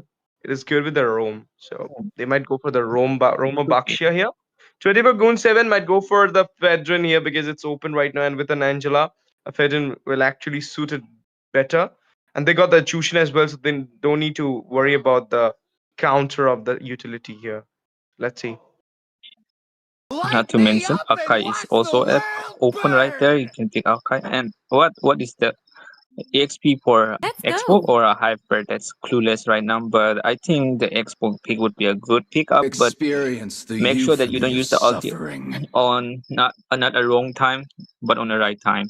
If you use that, it will be just start to go out to take a team, and it will possible to have mobility without having that. Like you get mobility a little bit from that ultimate, but you cannot go in and take with the team fights anymore. Okay, the ban of the irritals and 1-1 is kind of bit. They could either ban good pickup like Hanzo is also there, but Hanzo should be banned right now because Hanzo is open. It could be registered if they pick up that Hanzo in different situations. Extreme sport, if they pick up Hanzo and with a Baxter roam, it could work out probably. Yep, obviously. And this is the thing I was talking about, the Xbox coming in here, as you mentioned, to bust out that Bakshia. It's a good choice. I mean, you do have the chance to take out the utility. Good job, good homework being done by the side of 24 Goon 7. They have the Xbox, they have the Angela as well. Good pick coming in. They ban Yeah. out the Hayabusa as well as the Irithel. They might be thinking that this Bakshia is going on to the Rome section, therefore they're banning out the Hayabusa here. And the Granger got banned after the Irithel just got banned from that side because we all know that after getting that Irithel banned out, they might go for the Granger pick. But there is other goal laners open at this moment. Moscow, Bruno. There I've is a been chance waiting that for Clint too could come long. up as well. And the carry will be taken out. I feel like this Bakshia is going on to the jungle after this carry ban. There's no 2 damage. I feel like Natan could be a good option, Axel. What do you feel for 24 Goon 7?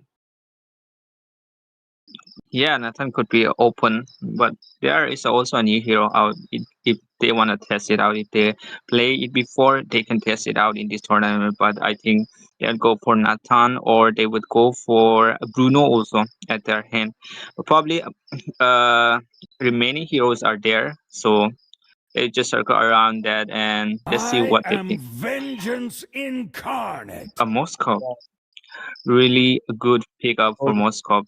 Work with an Angela, and it could be a very manageable if the team pick up the most of it by hand because it can keep a good push up at the moment at the late game, and probably if they pick another good hero for a Moscow counter, it would be a so much disaster. Yeah, of course. And there you go, guys. Last 2 picks from this side of team Extreme Esports right now. Might go for My the tail's been itching for a Natan real from their fight. side, or else something Bruno as well, because Bruno will be an actual good counter for this Moscow Time onto the and goal tide lane. wait for Let's no see. man. Oh, they Nor went for the girl. winning lane goal laner. That is the Beatrix out there. But on the early phase, I feel like the Moscow will have an upper hand. In the late phase, Beatrix will be nailing it out Mm. against the Moscow. Having the Yeah, Kalia but there, it's a good pick coming out from the side of Team Extreme Esports. They do have a lot of CC as well as the Kalia will provide the heal to the Bakshia as well. So you need the heal for the utility jungler. You're having this right now. But the thing is, Moscow with a Purify, Jushin with a Purify, even somehow we can say Angela with a reason can actually counter the Kalea's Tsunami Slam. So Yeah. It's the thing that they can actually go for those spells if they don't want to get cut off by the Kalea. The last pick coming in, it will be the EXP against the Yuzong right now. CC got banned here. There is a ban onto the Grok as well. No more EXP. I mean, a lot of EXP open at this moment though. Oh, this is so insane. I'm gonna see a Lucas EXP or a Lucas jungle. Xbox going to the EXP somehow. I feel so. Exile.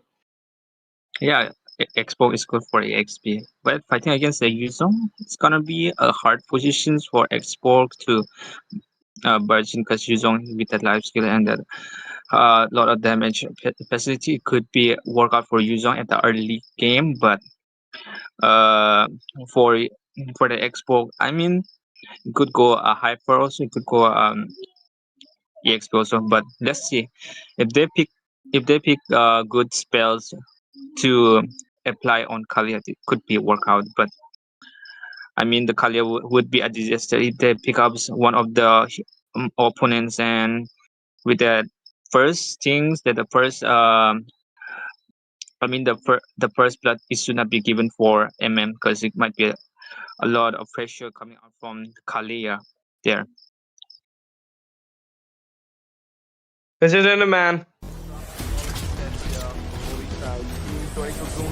Going against Team eSports. Third game of the night at Autumn Land Championship, powered by NEOT in collaboration with Roots Official.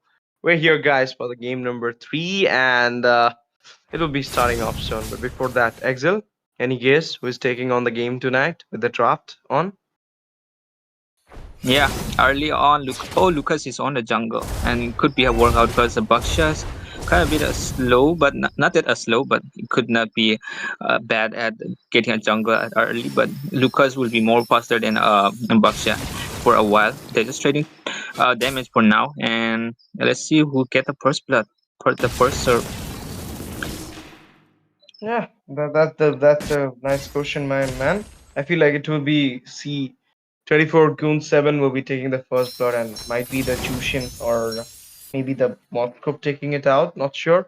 Even the Xbox can do the same as well. I told you the Xbox going onto the EXP, but the thing is, Xbox onto the EXP is a kind of a not a good thing against the Yuzong. Yuzong can actually take out the Firaga armor easily, and there is a Petrify onto him, so he can actually take out with the help of the spell bam. In the early phase, the Xbox will be playing, and look at that! What he's doing. Did you saw it? He's just freezing out the lane there, not letting him go for those minions, not letting him go to level 2.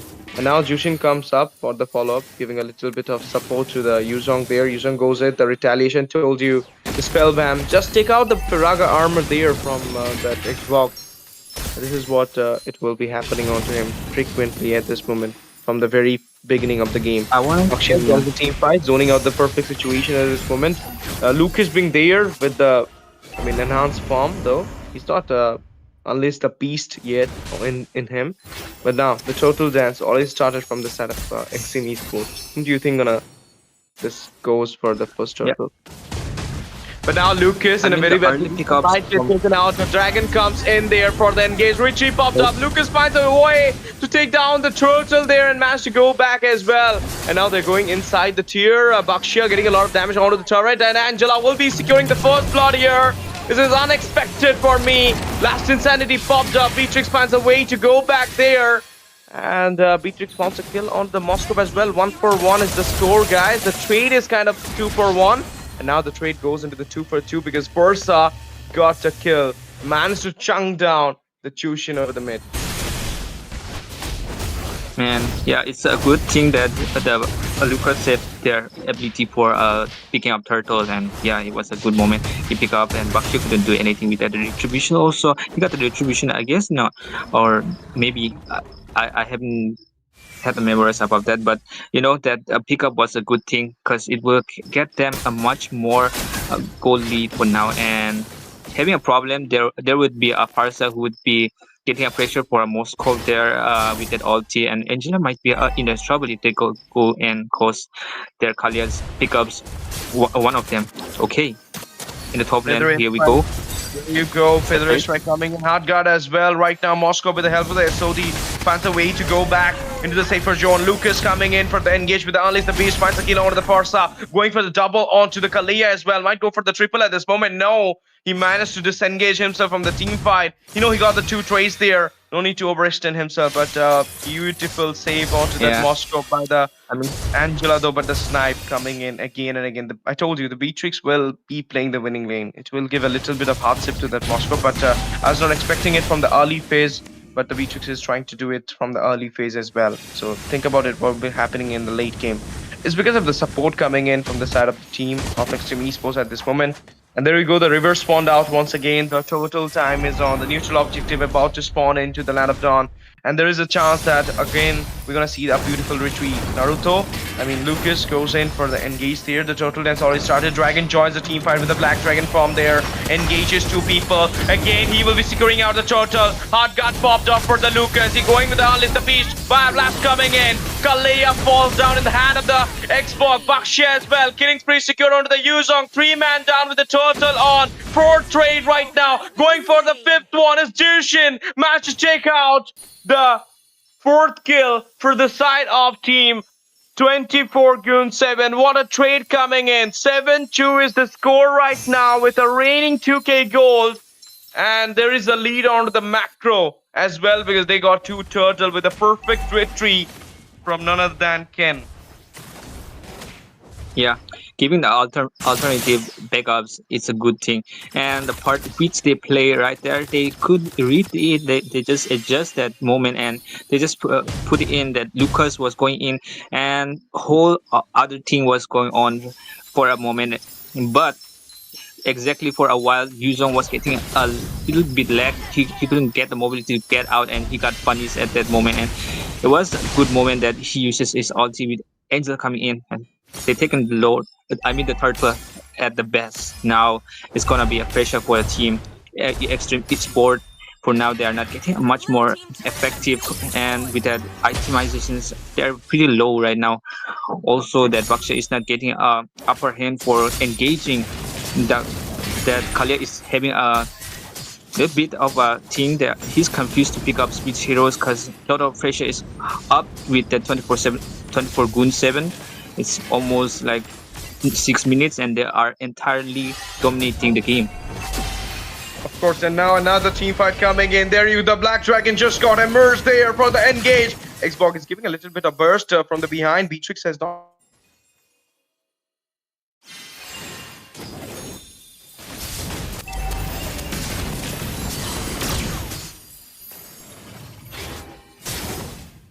Okay. The one, yeah.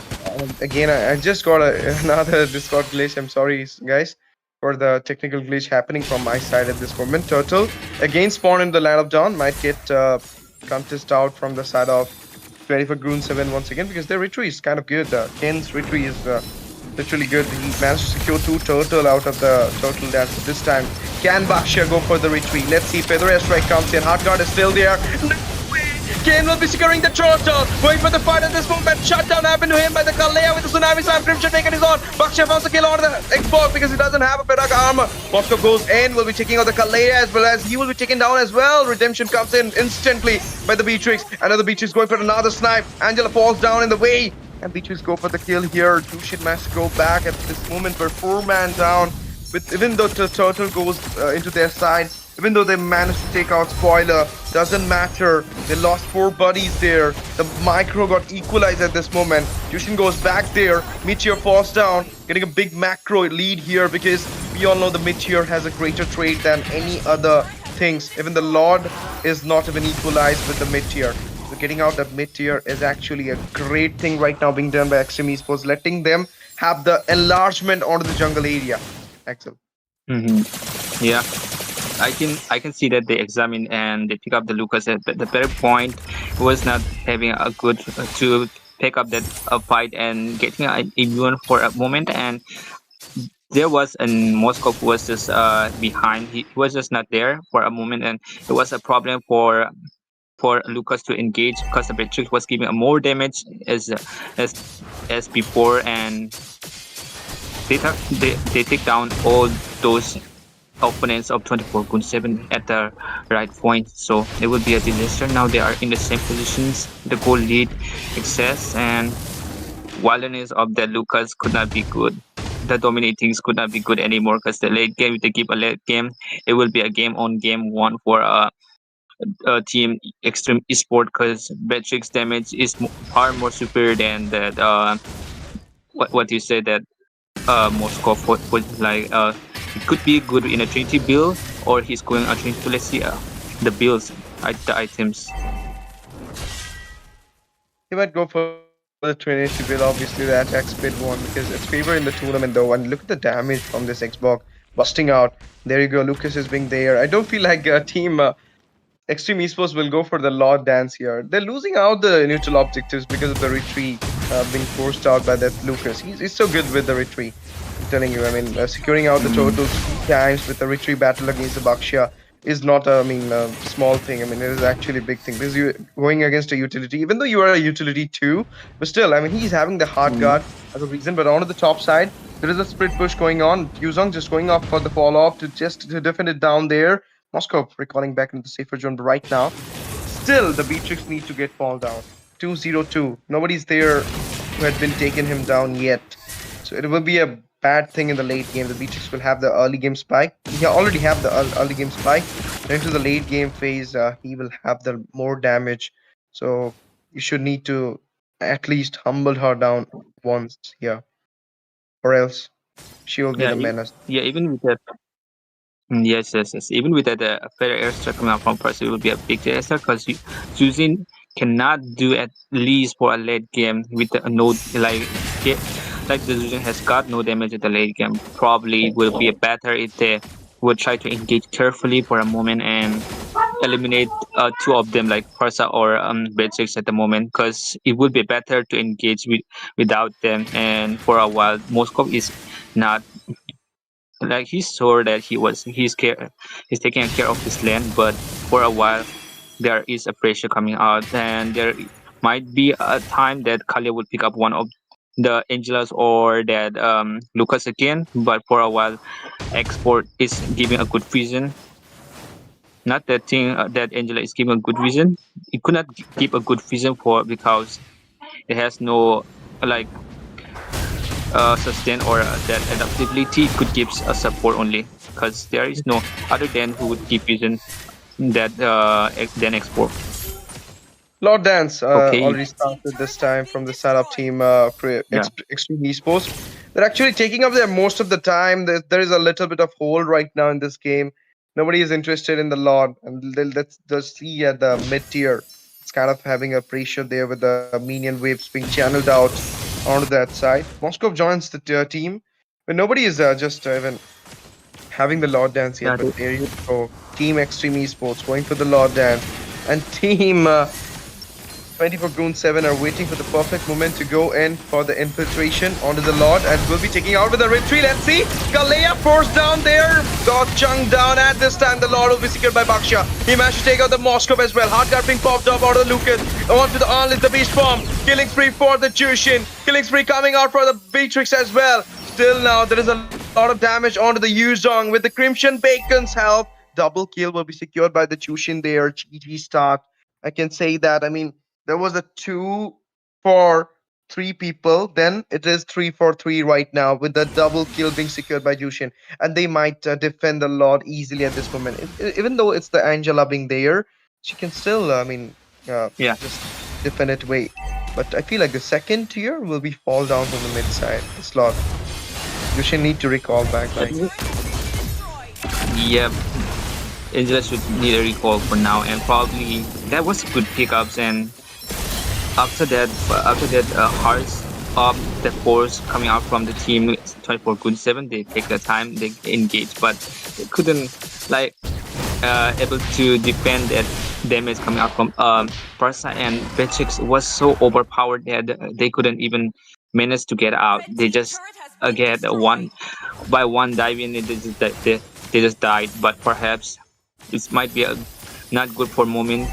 It is going late for now, and yeah, they should be careful about that, preparing for that load coming in. So Yuzong is finally getting good goals, and matter of fact that his opponent gets a stance with that build now. Of course, and in between that, they need to go and take on some fight as well. They cannot stay defended for 20 to 30 minutes. It is also giving that spike to the Moscow, as you mentioned. The late game is approaching as soon as possible. It's the mid game going fading right now. There is a pause coming in by the side of any team, I feel so, because it's not from the production side. We're not having any glitch at this moment. This game is going deep and Yeah. deep, and the pause is here right now. I think someone needs a freeze for now. Yeah. For I all the feel like game mage was yeah. I don't know if Yes. something happened to any team. Yep.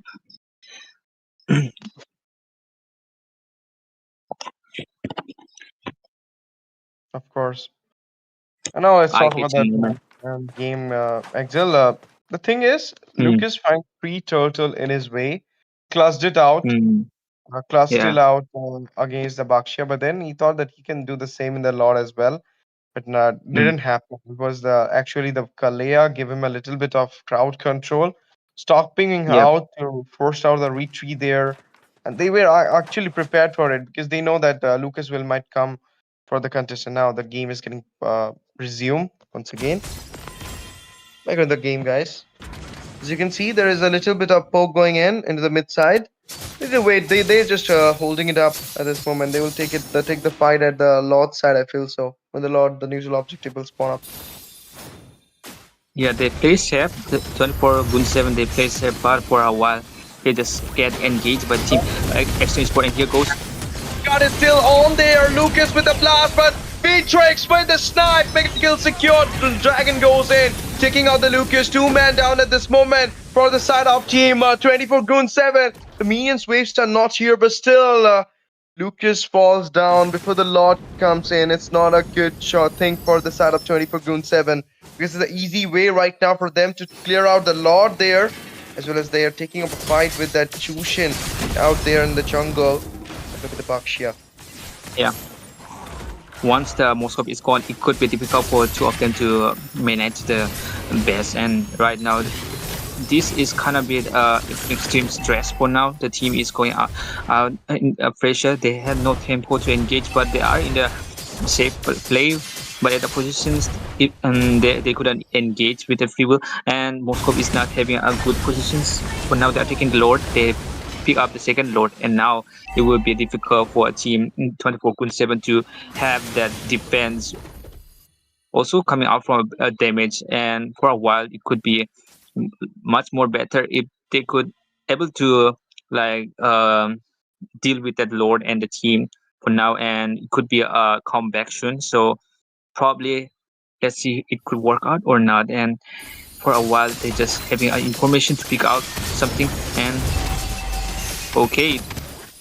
Yeah, The engagement coming up from the Lucas. Yeah. There's Tsunami Slam as well. There is a team fight going in. Beatrix falls down. Hard guard popped up for the Lucas. There you go. The blast comes in. Kalea falls down. Unstoppable for the Chushin. A comeback. A possible comeback for the side of 24 Goon 7. This time, they're retaliating. Their redemption is on. They'll be taking out the tier there into the mid. A mid rush already happened from the side of 24 Goon 7. The gooning is going on. Hard guard once again comes in. A lot of damage from the tier. Overextension, pricey one for the Lucas. Forza managed to take him down there, but the minions are still on, and the mid inhibitor is in the position to be taken out at this moment. But no, it cannot be taken out. They need to go back. What a retaliation happened there. Yuzong and the Co are back into the scene right now. But that 2 tiers, securing the 2 tiers onto the mid, going against the Extreme Esports with a full-fledged attack was a real thing coming out from the 24 Goon 7. Right now, they equalize the gold. They equalize the macro. Not the macro because it's 4 for 7. They need to pick out a little bit more turrets as well. But about the gold, they equalized it. About the micro, the kills, they have a lead in it right now. Another team fight. Yeah, let's see how it goes for them.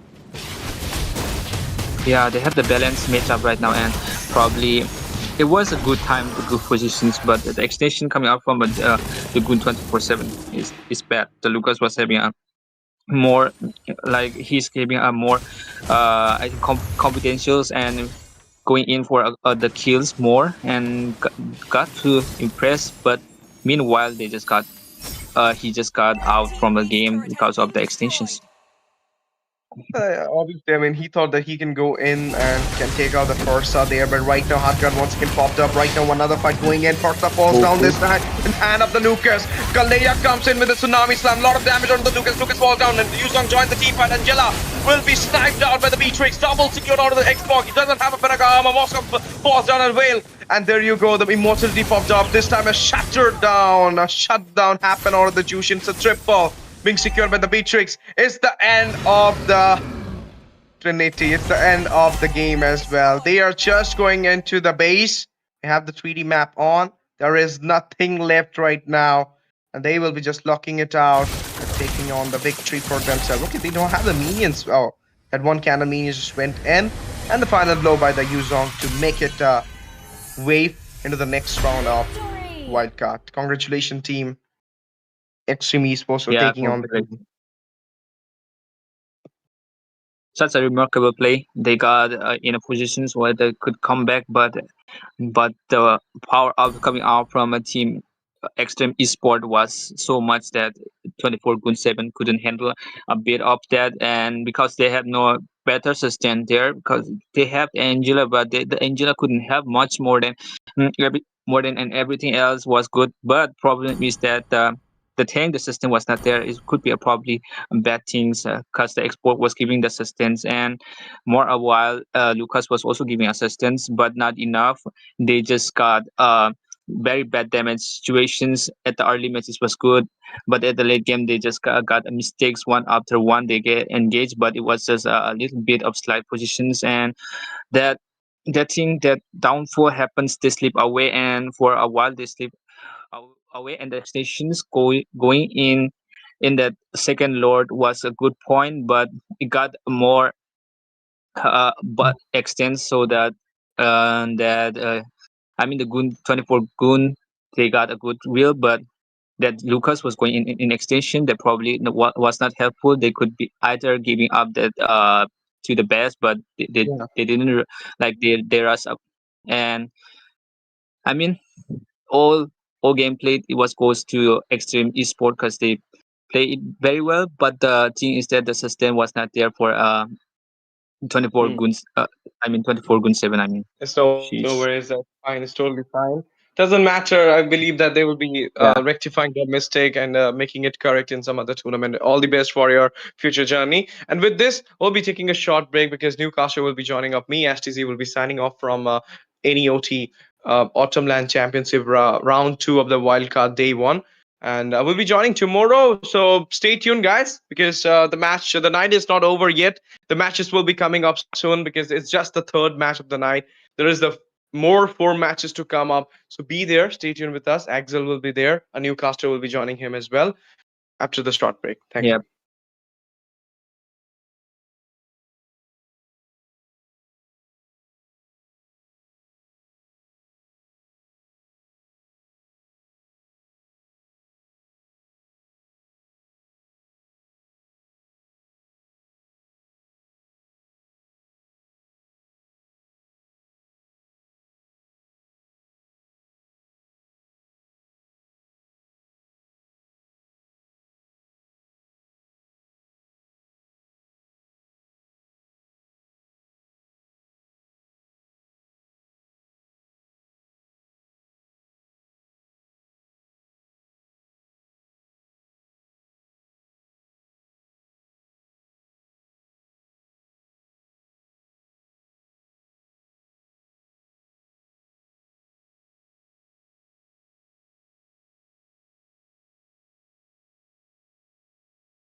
So far I stuck in Epic. I couldn't get out from this. Okay. Mm-hmm. Well, Axel is a bit upset, ladies and gentlemen, because he is not able to push rank. But you know what? You can push in this tournament because the teams are waiting for the wild slots to be completed here. And if you're watching right now, welcome to the Autumn Championship. Of course, this is the online phase that is going on, potential qualification for the the main tournament for the wildcard slots, of course, here, and also the LAN. It's gonna be really amazing. But again, if you don't know me, my name is Shinryu. I'm gonna be a caster for this game, and I'm joined by a very good brother of mine. His name is Axel. You can see him on my, I guess that's your right side, probably. But before we go any further, Axel, my brother, how are you feeling Yeah, about this tournament? I'm feeling excited about these games, and this Hmm. few before a previous round, it was a good gameplay, dominating, and a good Hmm. snowball. And for a perfect mage, it was remarkable, and I thought it would be not as good as the other tournament, but you know, I feel more excited about this Hmm. major coming out from the determinations, the speculations, and the patience that Hmm. they have taken over the victory for themselves. It's just good. Sir, So I'm and excited. Yeah, mhm. yeah. See, the thing about the wildcard slot is that the teams have insane potential, right? They're here to get the Hmm. qualification back into the main tournament, of course, and the thing is they have to perform really well because it's not going to be easy to get back again. A lot of teams are trying here, Yeah, it's gonna be and we are already in the round two, as far as I believe, for the wildcard slot, of course. And this is going to be a game between Big Poopa, and there's going to be an opponent is going to be Elusivity Esports C7. Like that's their full name, okay? Elusivity Esports C7. You can see Big Poopa onto your left side. That is going to be the blue side, and Team Elusivity onto the red side. That is your right side near Axel.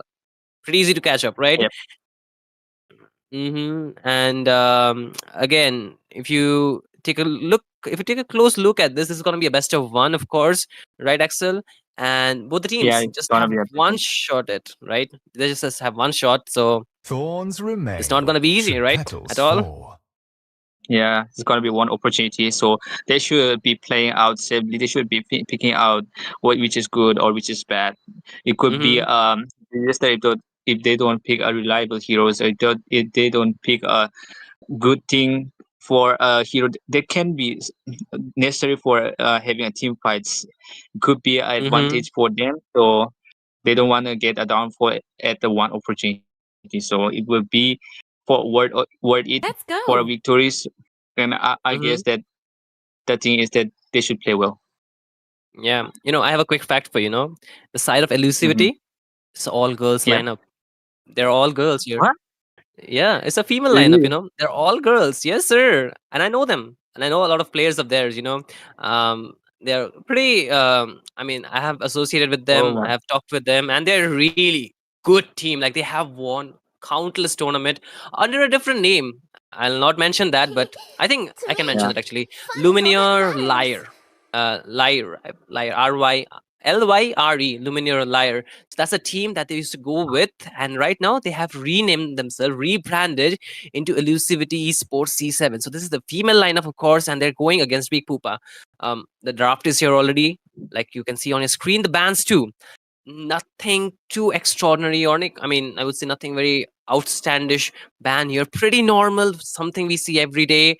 Not too much to talk about, but something I want to talk about here, Axel, is going to be the fact after Hmm. the new meta that has been adapted It is. recently with the Yeah. new season coming in, right?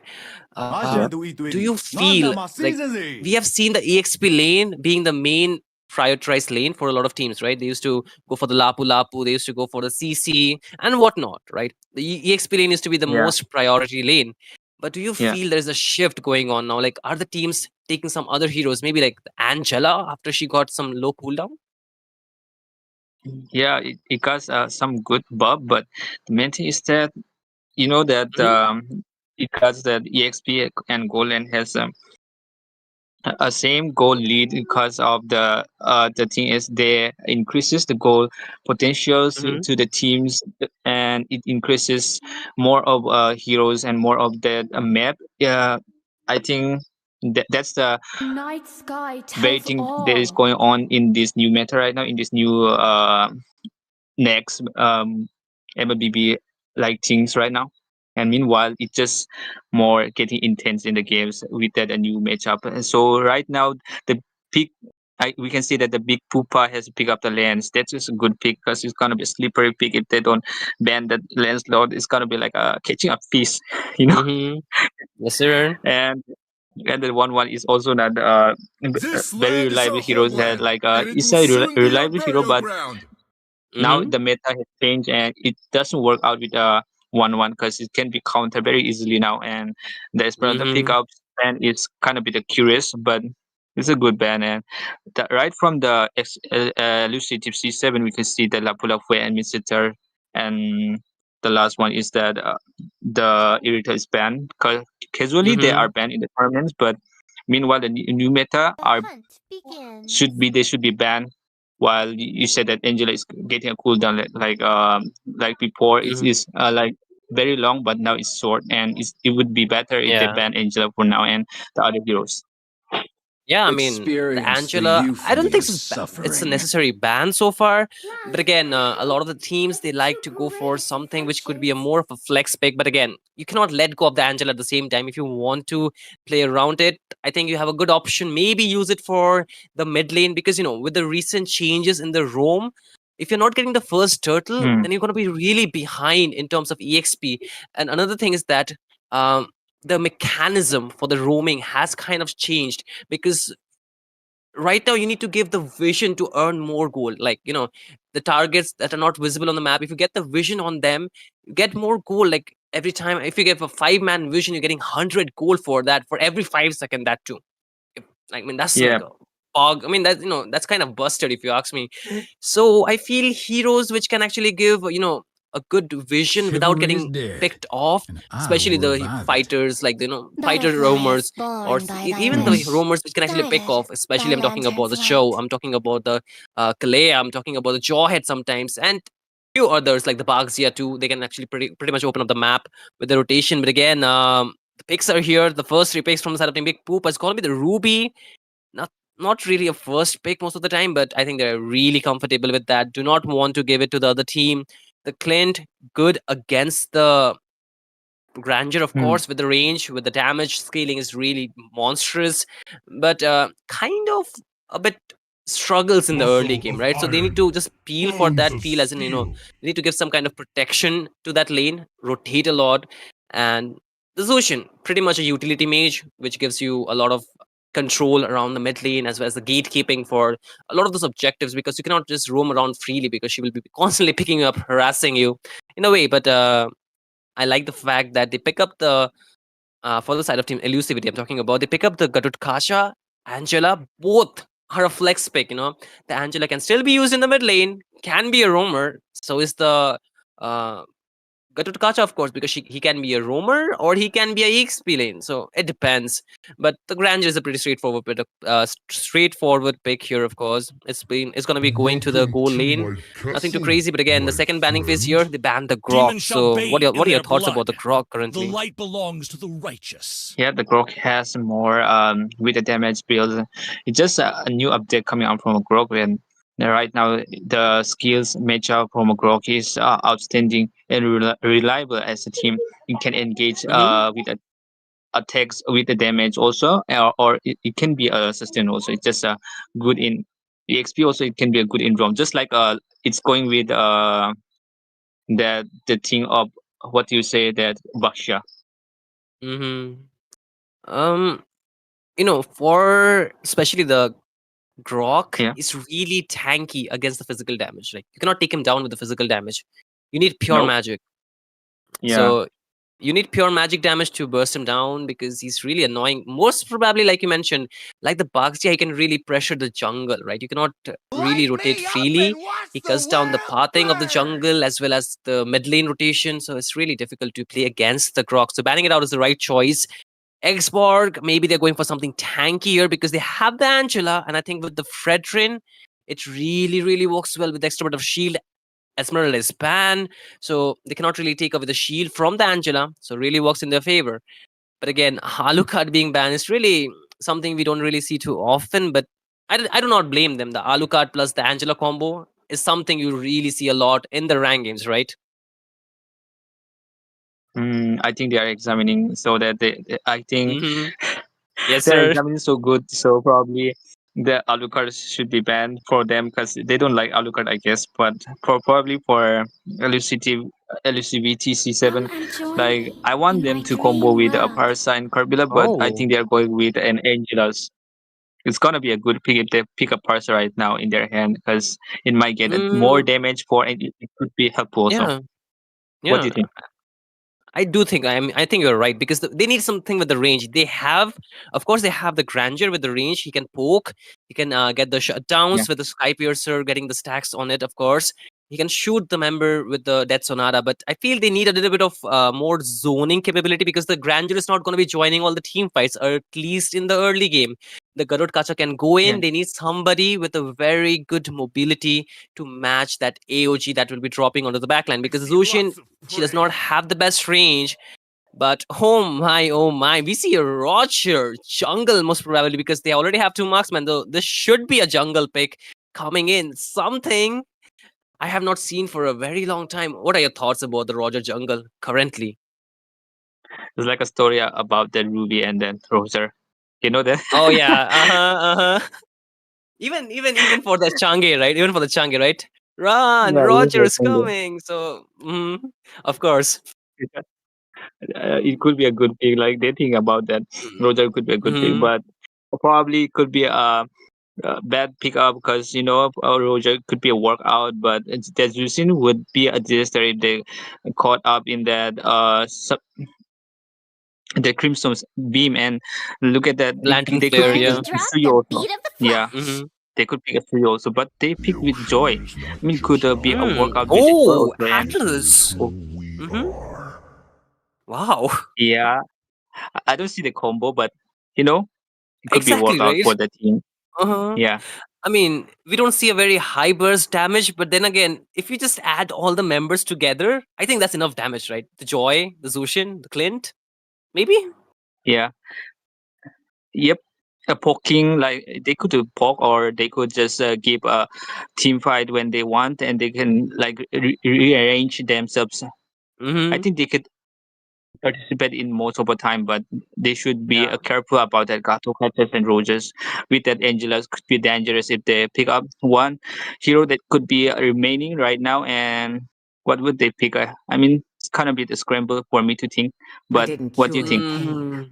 Valentina, I was gonna say, and it's gonna be coming. And actually, I was thinking about the Valentina somewhere, but I was not too sure if that's gonna be the best pick here, given the fact the range is gonna be a problem. But they do have Garud Kacha, they do have Grandeur as well, and the Roger with the onto his wolf passive, he can really chase down. But the draft is not something we really see for a lot of high tier teams, at least the top teams in India. But this is something new.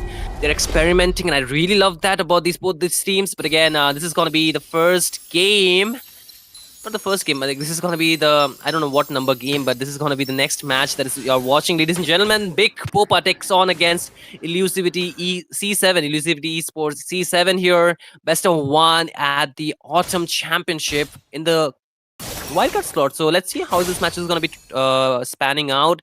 But again, both the teams, they are really dependent on that level 4, Axel. So I don't feel they might be just too aggressive without that. Yeah, the Roger can actually go in even after level 2, but would he in the early game? Will he get enough damage? That's going to be the question, right? Yep. But meanwhile, I think for a Joy, it could be a good experiment because tomorrow there will be a championship skins that are coming in, and maybe okay. There is a poking going on, and it could be a bad disaster for a Ruby there. Nice survival. Yeah, I mean, And she had to Yeah. burn off a flicker, so she will not have that for the first turtle. But again, Scarlet is a bit skeptical about going in, so she's just playing it safe for now. But again, the Ruby not having the flicker is gonna be making sure that she cannot make those play with the I'm offended combo with the flicker. But again, they also have a Zushin as well as a Atlas. So a lot of CC. If you take a look at it for the Roger to go in and deal damage freely, so Pratap Singh has to just time her ultimate properly. But again, mid lane there is the gatekeeping that I was talking about from the Zushin.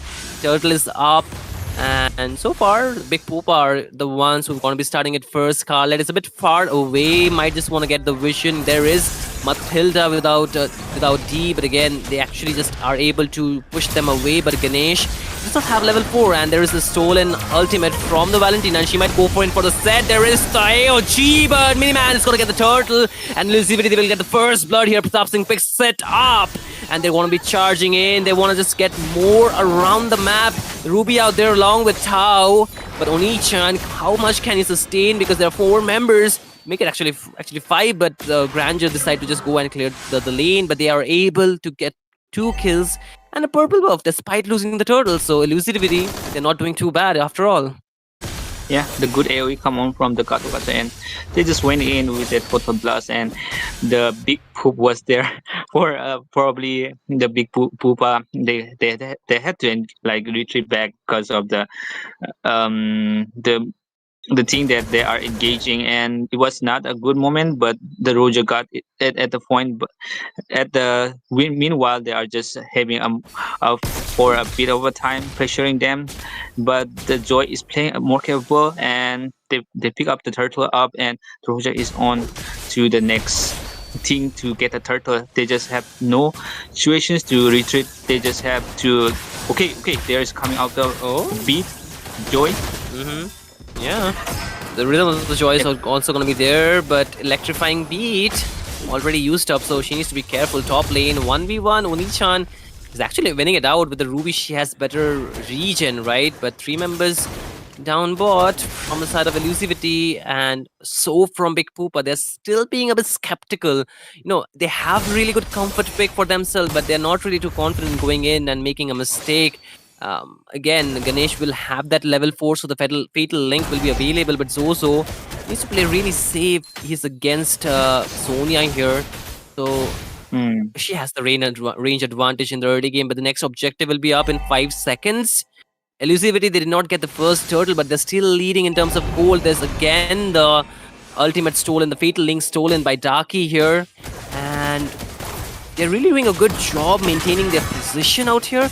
But again, I feel with the rotation coming in from the side of Big Poop, things might change here. But again, there's the zoning. Scarlet wants to go in, but again, there is no follow-up there. But again, AOG will be getting used up onto 3 members. Scarlet picks up the turtle, and they're going for a full-fledged flight. HP are really low, and Scarlet will be chasing them down. Double kill already be secured. Oni-chan falls, and they might go under the turret, and Tao will be falling. Triple kill. Will she get a maniac? They want to go in all out, and the flicker pops out from Zozo, and Scarlet, despite that, will pick up the maniac. And elusivity, they got the turtle, and they are 0-6 leading the scoreboard as well as the gold here, Axel. Wow, that was absolutely a red spec coming out from that team LSTC7. What kind of position they have engaged in. The information that get with the AOE, this is a good positioning, but meanwhile they have no the big Koopas has no time to have that retreat back. They just got kill out one by one, and the Roger got the maniac itself, and for a while the team Rome is getting fell at the moment because it could be going up, it could be going down. The down part is going bit up, a bit of pressure because the team has no turret, and now what? There was time offended from Onisha. They take down Mathilda. However, the hard guard was available at the right time. Oh, there goes Miniman with the electrifying beats and dealing enough damage. Pratap Singh falls, but again, that's Angela for you. But again, there goes Scarlet. Their members are really low. They get the pickup from the Zushin, but Scarlet has enough damage. No, she does not get the final kill. Darky, she does not have the flicker, might not find the range that is necessary to take the members down. The HP bars are really low, however, they have successfully fended off the members from Big Poopa to take down the top tier first turret. So with that, all the first tiers are down here, man. Yeah, they bounced in, but they got scooped back. But meanwhile, the tiding is going on, and Gatunsa is having a good maintenance, but the clean is there to clearing out his lane because he has no turret to make a maintain. And now the Granger is having a lot of their roaming facilities because of the lane clearance. And meanwhile, the information coming out from that Atlas is been working out, but they couldn't pick up a good opportunities. Like they couldn't give a good combo right there. Yeah. Yes, sir. I do agree, right? They have the information, but they're not able to act on it. And that's why they're losing, not only onto the kills, but also onto the objectives. Yes, the scoreboard is 2 for 7 after top lane fight. Turtle here, but Miniman is going to be stealing it away from the hands of Scarlet. The hard guard already there. There's a revitalize, but here comes a stolen fatal link. AOG popped in, but not really connecting. Ganesh is really low here. He will be falling, and Mathilda wants to go in. Onichan gets the I'm offended onto Pratap Singh, but the healing will be back up. And not enough damage. Ganesh will be the only casualty from that fight. However, elusivity, they're able to again put some pressure, exert some force out fights. And if they are able to get one more turret, it's going to be really good. But again, Minimum able to maneuver his way out of that from the harm's way. But after 3 turtles, Big Poop actually picked up 2 despite losing in terms of gold as well as kills, right? Yeah, like it was open for Turtle, and he just had get a right moment, and he just picked it up. That was a good point, but at that time, someone was stuck at the positions. I think it was Ruby, I guess. I don't know, but I forgot about that. But it was a good pick up coming up from a Joy, and now they are chasing up a Joy. Chasing. Okay, he just escaped right time, and probably could be a pickup for the good rotation coming out from the team. Elusive, they're just joining in with the pores and then just killing it one by one.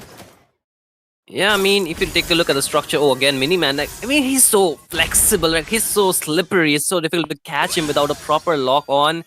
The Garud Kata's taunt is only the CC they have. Apart from that, they do have the stun from the Angela, but very difficult to actually hold on to the mobile heroes. The Valentina can give a bit of a taunt as well, bit of CC that they can add on to, but not really working so much. As far as you can see, Miniman is doing a really good job. He wants to go in onto a Sonia, but double thought out there after looking at Pratap Singh popping out of the bush. The Lord is just a few seconds away, and you can see the entire team of Poppa, Big Poppa, is gone to the top lane. Not even the entire team, but 3 members. They're going to be recalling back. Clint is back here, and they want to just get the Lord. No, actually, nobody to open up the vision. The Atlas being on the top lane. They are already for the engagement. Free Lord though, but will they find the engage here? Mathilda wants to go in, but not yet. Yeah, it's like they just like deceive, but they couldn't pick at the Lord because they are in the positions to make them when they are coming, they can engage up, and the elusive team had all those front lines, and in this time they got the Lord free for that time. They just don't engage for a while because the team information was not there. And finally they actually catch hold of Miniman for the second time, but this is a wrong time to fall. They get the advantage. They have a huge lead. If you take a look at the gold, 6k almost, and they have the AOG still available. If they want to go in, they can actually engage, but Mathilda losing HP really low with the Lantern Flare actually walking in the favor of Big Poopa. The Holy Shield pops from the mid lane. The Lord is yet to reach, and the waves are not really synced properly, but it doesn't really matter. They are able to take advantage. The Lord is still not even hitting the inhibitors, or the second tier is still open from the bot lane, top lane too, so those will be falling really shortly. The Holy Defense still holds on. Miniman trying to open up defend the Lord, but elusivity might want to push it in here, Axel. I don't think so, right? They want to go for the discipline route, no? once the Valentina take that at last ultimate and hook up all the heroes, then it could be a big disaster and it could be a poking out with the AOG coming out from that. I mean, the Gato Kache could be much more difficult for a time, and they're just having a wait for a moment to come out with that whole squad, and they would if they kind of give it in a mistake, if they join together at the point, the Valentina could catch up all of them, and at that time it would be a clearance, but they should be careful about that. Okay, now the Ruby is engaging for a top while, and giving information coming from elusive is so much like they are prepared. They just read and examine that they are coming that way, that time, and the pressure is just making them close up. They just need to have such a time to engage, but Joy is getting a pressure. He's doing all the job, but the thing is that the whole team is just not working out at the time. As I said, that there is no combo in the moment, and they just have no option to dive in, or just they cannot even deal with the damage also. I mean, yes, the winning condition for elusivity is really close. Scarlet wants to go in against a 1v1, but it'll never be a 1v1 with Angela being present. Minimum actually out there, locked in. AOG comes in. Pratap Singh picks up the kill, and that's the jungler down for Big Poopa. So this kind of nullifies the way for them to contest for the Lord. They have to go on the defensive. The problem is the gold here. You can see almost going to a remarkable 8k lead for the side of elusivity, and without gold they do not have items. Without items they won't have damage, so Big Poopa, they need to slow things down. They need to hold on, and they need to be really careful about their positioning. Like you mentioned, the stolen fatal link is going to be really difficult to actually counter, right? She can pick up 3-4 members, and that might be just a GG, but Oni-chan might get terrified here. The Lord already picked up by Scarlet. Elusivity, they have the advantage and they want to chase in. Oni-chan does have the flicker, but Scarlet wants to cut off that rotation. The flicker already paid it out. Huge resource being taken already from the side of Big Poopa. So this is going to be an interesting Lord defense for sure here, Axel. Yeah, they are not having a tempo right now at the point that the Lord is up. The negotiation will be there. The part of them will be a situation where the Big Poopa is having a lot of pressures. Now they have to take down the Lord, or they don't. If they want with the team, also the team will be engaging also. Now it will be difficult as a while being the Lord is coming next to the base, and they are preparing for that. They are giving the informations. The elusive has been on the point. I think if they would have the right moment, they could be able to pick up with the Lord, and it could be clearance. So let's see what they would able to do. There comes a fatal link from Taki. Yes, but there's a reverse fatal link. I'm offended, but nothing really matters. Sonia picks up a triple kill. Elusivity on the verge of winning. They get some maniac. Sonia making sure she might actually get a savage here. Yes, she is. And Elusivity declared the game. Such a dominant match. And a maniac for Scarlet, a savage for Sonia, man. That dominant. Yeah. What a game. Yeah. Quite a result right there, and it's just kind of a bit compulsive there, but probably the disturbed, unstable, troublesome combo coming out from the team. Big Poopa was very bad at the necessary point. They are thinking to set. Meanwhile, it was okay, but they slip up with the pickups. I thought that they could be worked out with the combo, but there was no combo at all. They couldn't even take a team fight, giving up advantage for a team elusitives and create a more downfall, which able to kill in the early game. Now you gave them a Lord, you gave them a main objective.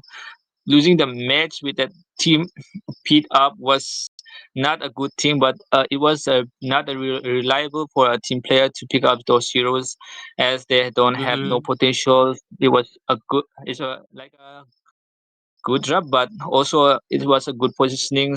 Like they counter it all, the initiative they counter it at the moment, and they demolish it. It changed the game. They just get a victory by that, and they just crossed that. And congratulations for the team LCT for winning up the game.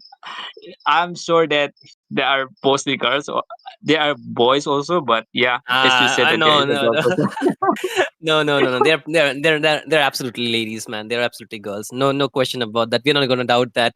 But again, like you mentioned, I feel the draft for the side of Big Poopa didn't really got the execution the way they wanted, right?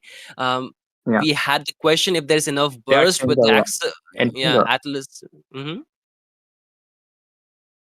I mean, I And felt quite a that, few people, yeah. Okay. like, Yeah. like you mentioned, the burst was not enough. That kind of got them the, disadvantage. Whereas elusivity, they were more about, full on dive. They had the bugs, yeah, not the bugs. They had the Garut Kasha. They had the Roger, they had the Valentina to give a set, and along that they had Sonia onto the Grandeur. So really easy game for them. Like they made it look so easy. I don't know if it was as easy as it looked on the screen, but they made Yeah. it look so easy. They got a maniac, they got a savage man. Cheers, kudos to the ladies, Yeah, of it's a good course. swing. Brilliant gameplay. Yeah, it was a good swing coming out from our team Illustratives and probably hmm easy handling in the team by because of the Valentina pickup and that last one Savage was incredible. Like it was so cool. Yes, sir. They got the MVP also, they got the Savage also. hmm But again, ladies and gentlemen, this is going to be it for this game. But stay tuned because another set of match will be coming in soon. You can see the next matchup already, right? Ivelle versus Mercedes Brum Brum. I cannot make that sound properly, but I hope Mercedes sounds like that, ladies and gentlemen. But again, boys and girls, ladies and gentlemen, and their lovely pets, stay tuned. We'll be back in a jiffy for you to watch the next match. And we'll just take a short break and prepare for the match. So go and get your refills if you need to, Yeah. and stay comfy. Be back.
Well, hello, ladies and gentlemen. Welcome back to the Autumn Championship once again. And if you're taking a good look at your screen, then this is just Shinryu. I'm missing somebody. Hopefully, she's up soon. I'm just kidding. She's here with me, ladies and gentlemen. She's gonna be Debbie. You're gonna see her really soon. And Debbie, this is the qualifiers. Wildcard qualifiers, round number 2. What do you feel Yes, about it? Like, amazing teams, right? Amazing teams. amazing. And I actually qualifiers. Actually, a wild card means that you just try to get and pave your paths back into the place where you lost. And this is going to be very crucial for all the teams to have their win again.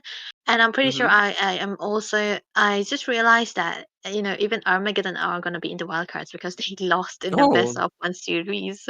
Yeah, what? that's the shocking part. Yeah, they had to they Oh had my. to rejoin to the wild card stages. So I'm Mhm. gonna be having fun try stacking them. But anyways, it's gonna be another team that we're gonna be casting for. So Oh, I'm there you actually are. really excited.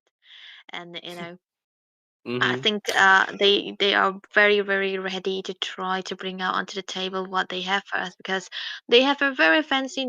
Dare I say it's very French actually. Ivelle and Mercedes Brum Brum. I like the broom broom from your mouth, man. Yeah, And that's I also why. like to see like I was just feeling that I might just be the only one casting here until you showed up, and I'm so grateful about that. I'm also grateful about this tournament at the same time. But again, I will, like you mentioned, it's a French name, right? I will. Mm. Will you? Like I will. You said will you?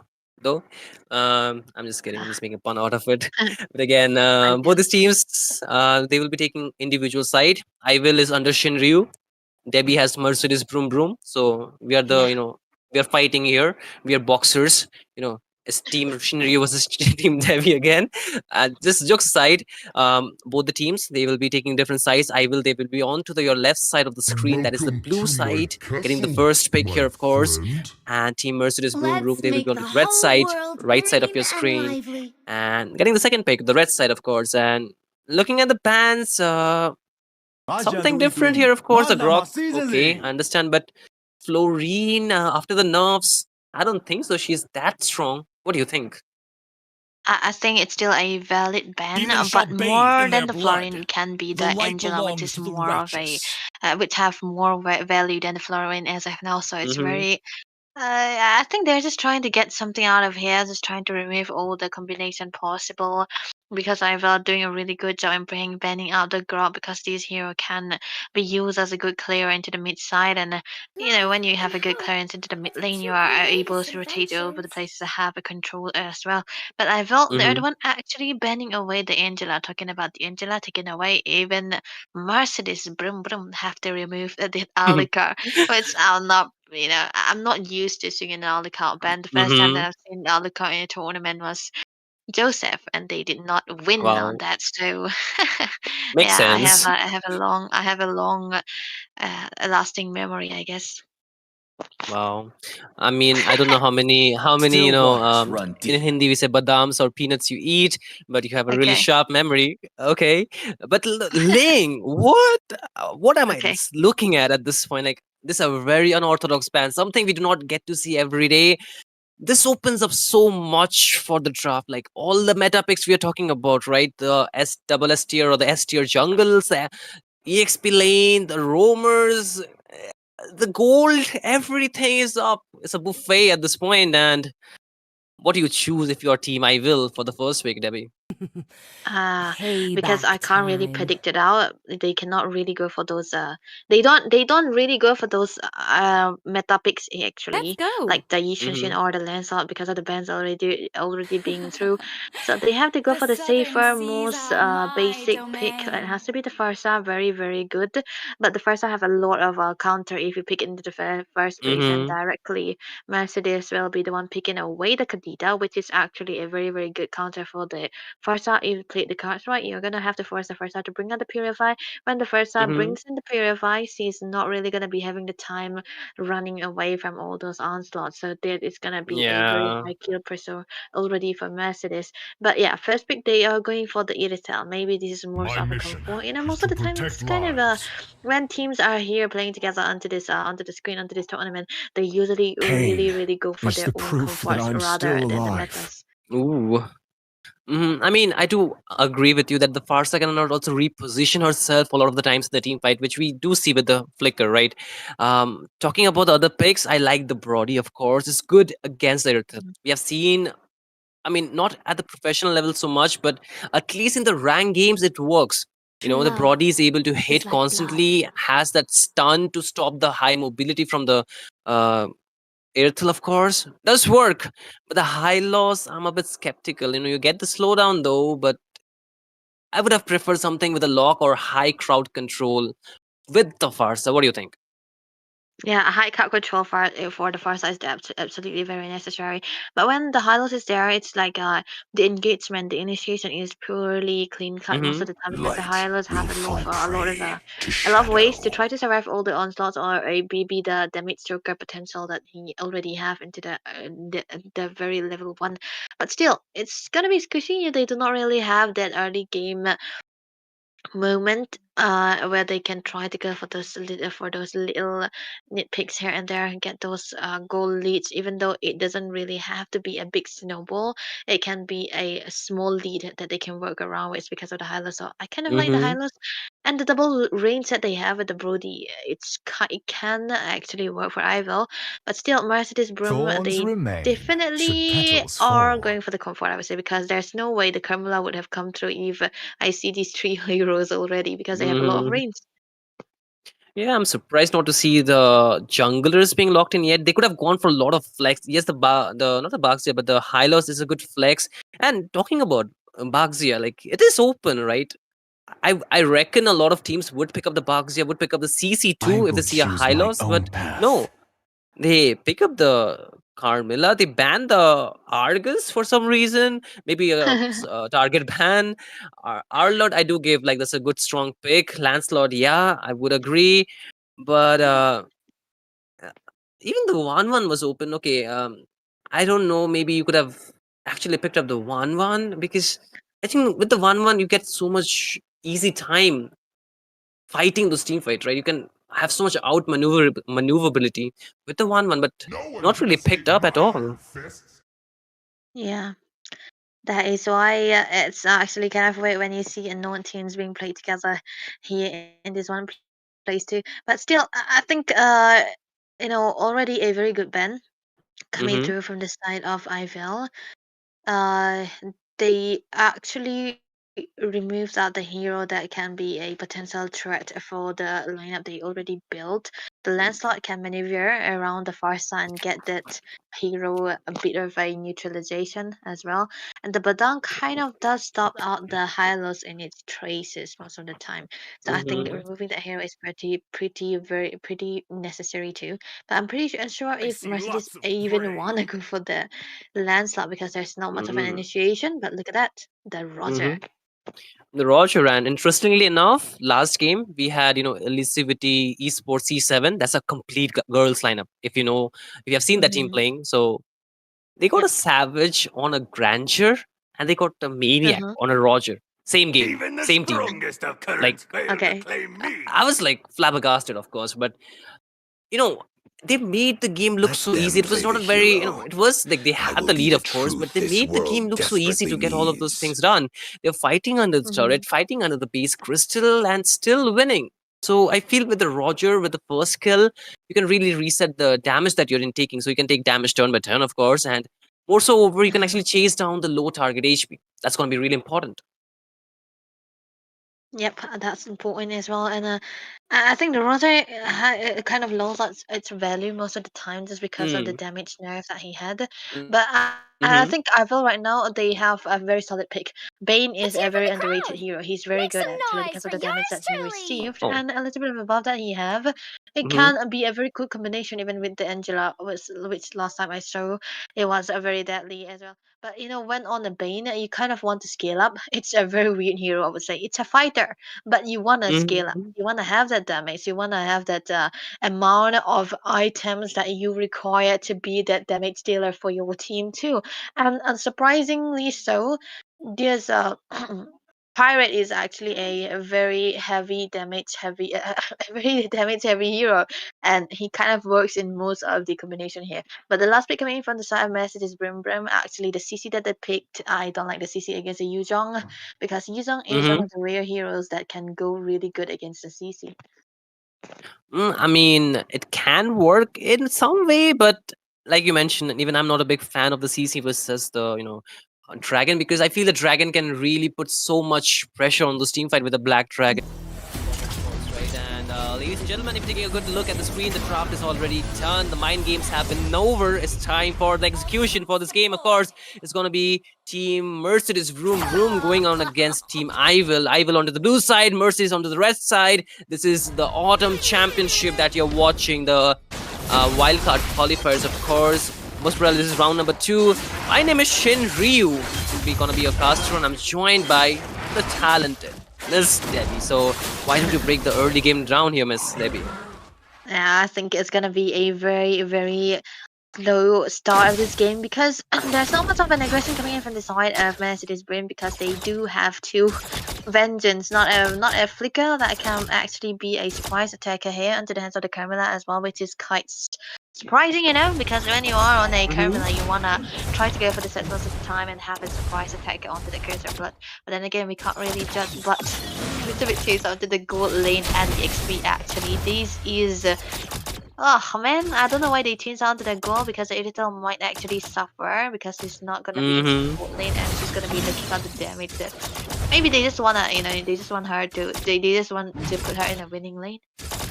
Maybe, but I do like one thing that is like, they're trying to go for the winning lane or matchup out here because it's going to be Yeah. important. But the problem is, Irithel needs items, and without gold, That's right. the EXP is not going to do too much, right?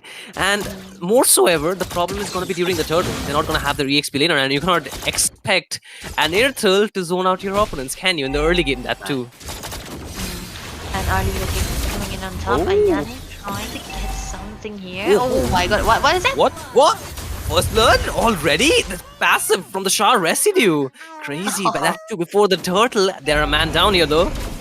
Man down actually, and there's no way that Mercedes will be able to start on this turtle because there's always an opening for the side of ivelle to try to go for this. Look at the zone potential coming in from Ayani, able to zone away, rough waves. Rough face being used, just zone, but there's a jungler not even gonna get a sniff of the turtle. It seems like I need to get out. Again, Black Dragon Form is down, and the Legend Killer will be killing the Yu Zong here, and that's a 1-for-1 trade. Despite losing the turtle, they at least found some kind of redemption out here, so still counts. Still counts actually, but when you play a CC, you really want to win out that lane. Even though I was actually skeptical about the CC laning against the Yuzhong, you kind of try to clear out the lanes, you go on the team fights most of the time. But now that she's put in a lane where she's gonna be laning against a Kogi, oh never mind, stun. Whoa, feather airstrike that too, and there goes down. But the thing is, this is the problem, right? If you do not win the turtle, you do not get the level 4 anymore. So really bad for the the roamer at least, but the HP is really making me concerned for this Hylos. He needs to recall right now, otherwise he's gonna get taken down for sure. Actually, that's very crucial that both teams are gonna have to be careful in whatever they are doing because this time around for ivelle they are focusing much more onto the XP lane side because this is exactly where they're going to be in bot lane. And that's a complete dead bush that we are looking at. Down goes CC. You cannot do much about that when you're against two members. Again, top lane though, there's knock up onto its Ayane. But Kadita is going to be really careful. Irithil is going with the full damage here. Can you get the Curse of Blood here? She does connect onto towards 2. The Black Dragon is here. Roger goes in, gets 1 kill. But Ryuzong trying to turn it around. Able to still be alive. But look at the position from the Kadita. She knows something is up, but does the Dragon know it? But he actually was able to see that coming. So he's still alive, but the lane though, the gold is going to be taken down. Parsa is here. Does have the feather airstrike? No, actually does not, but doesn't really matter. But oh my goodness! Oh, whoa. The damage from the rough is too much, but that's the end of line for the Kadita. Do you survive that? If you do, then you're too good! Oh my god! The Kadita does survive, but slowdown comes here. But will the Bane will find him? Man, the outplays after the outplays, Debbie, both the teams not backing down. Oh, but the lane? Oh, whoa! No way, no way. Not really try to grab that 1 kill sneakily into the mid lane, going against 2 at least, but never mind. Another one. Again, there's a connection of the skill. Rick will pick up the kill onto his Ayane, but the Brody, not the Brody, it's going to be the Carmilla really low. Down goes the Feather Airstrike, and here comes a double kill as well as the Rough Waves takes down the Bane. It's going to be a run for your life for Serena. Do you survive that? I don't think so. Killing spree gonna be secured for this Roger, and he's 3-0-1. We were talking about the Roger not having enough damage, but with proper snowball, the damage is gonna be hitting here for sure. That's definitely what they are trying to look for, and ivelle, they shouldn't have tried to go for the bronze most of the time, because even though Mercedes are made to go for the fights, they have a crowd control mates into their side. They do have a really good damage for it from the first side as well, but the first side really gets countered by the Kadita most of the time. But then again, it was too long of a team fight that you will never know what kind of stuff will be happening, because at one point you're gonna be brawling out, falling down the bodies here and there, but then again there's always gonna be another one. Oh, look at that. Oh, Musha is taking too much damage. The Curse of Blood actually connects this over Petrify, and the double bad combo from Plow. He takes down 1, but Eric will find another. There goes next of damage. The Revital is there, but doesn't really matter. Shy falls. Legend Killer brings up a double. Here comes the Black Dragon trying to chase down Eric, who's low. There goes the Petrify combo. Everything thrown at towards Eric. He will fall, but they will take down the Yuzong. Eventually, a complete 5-man wipeout coming in at the 6-minute mark.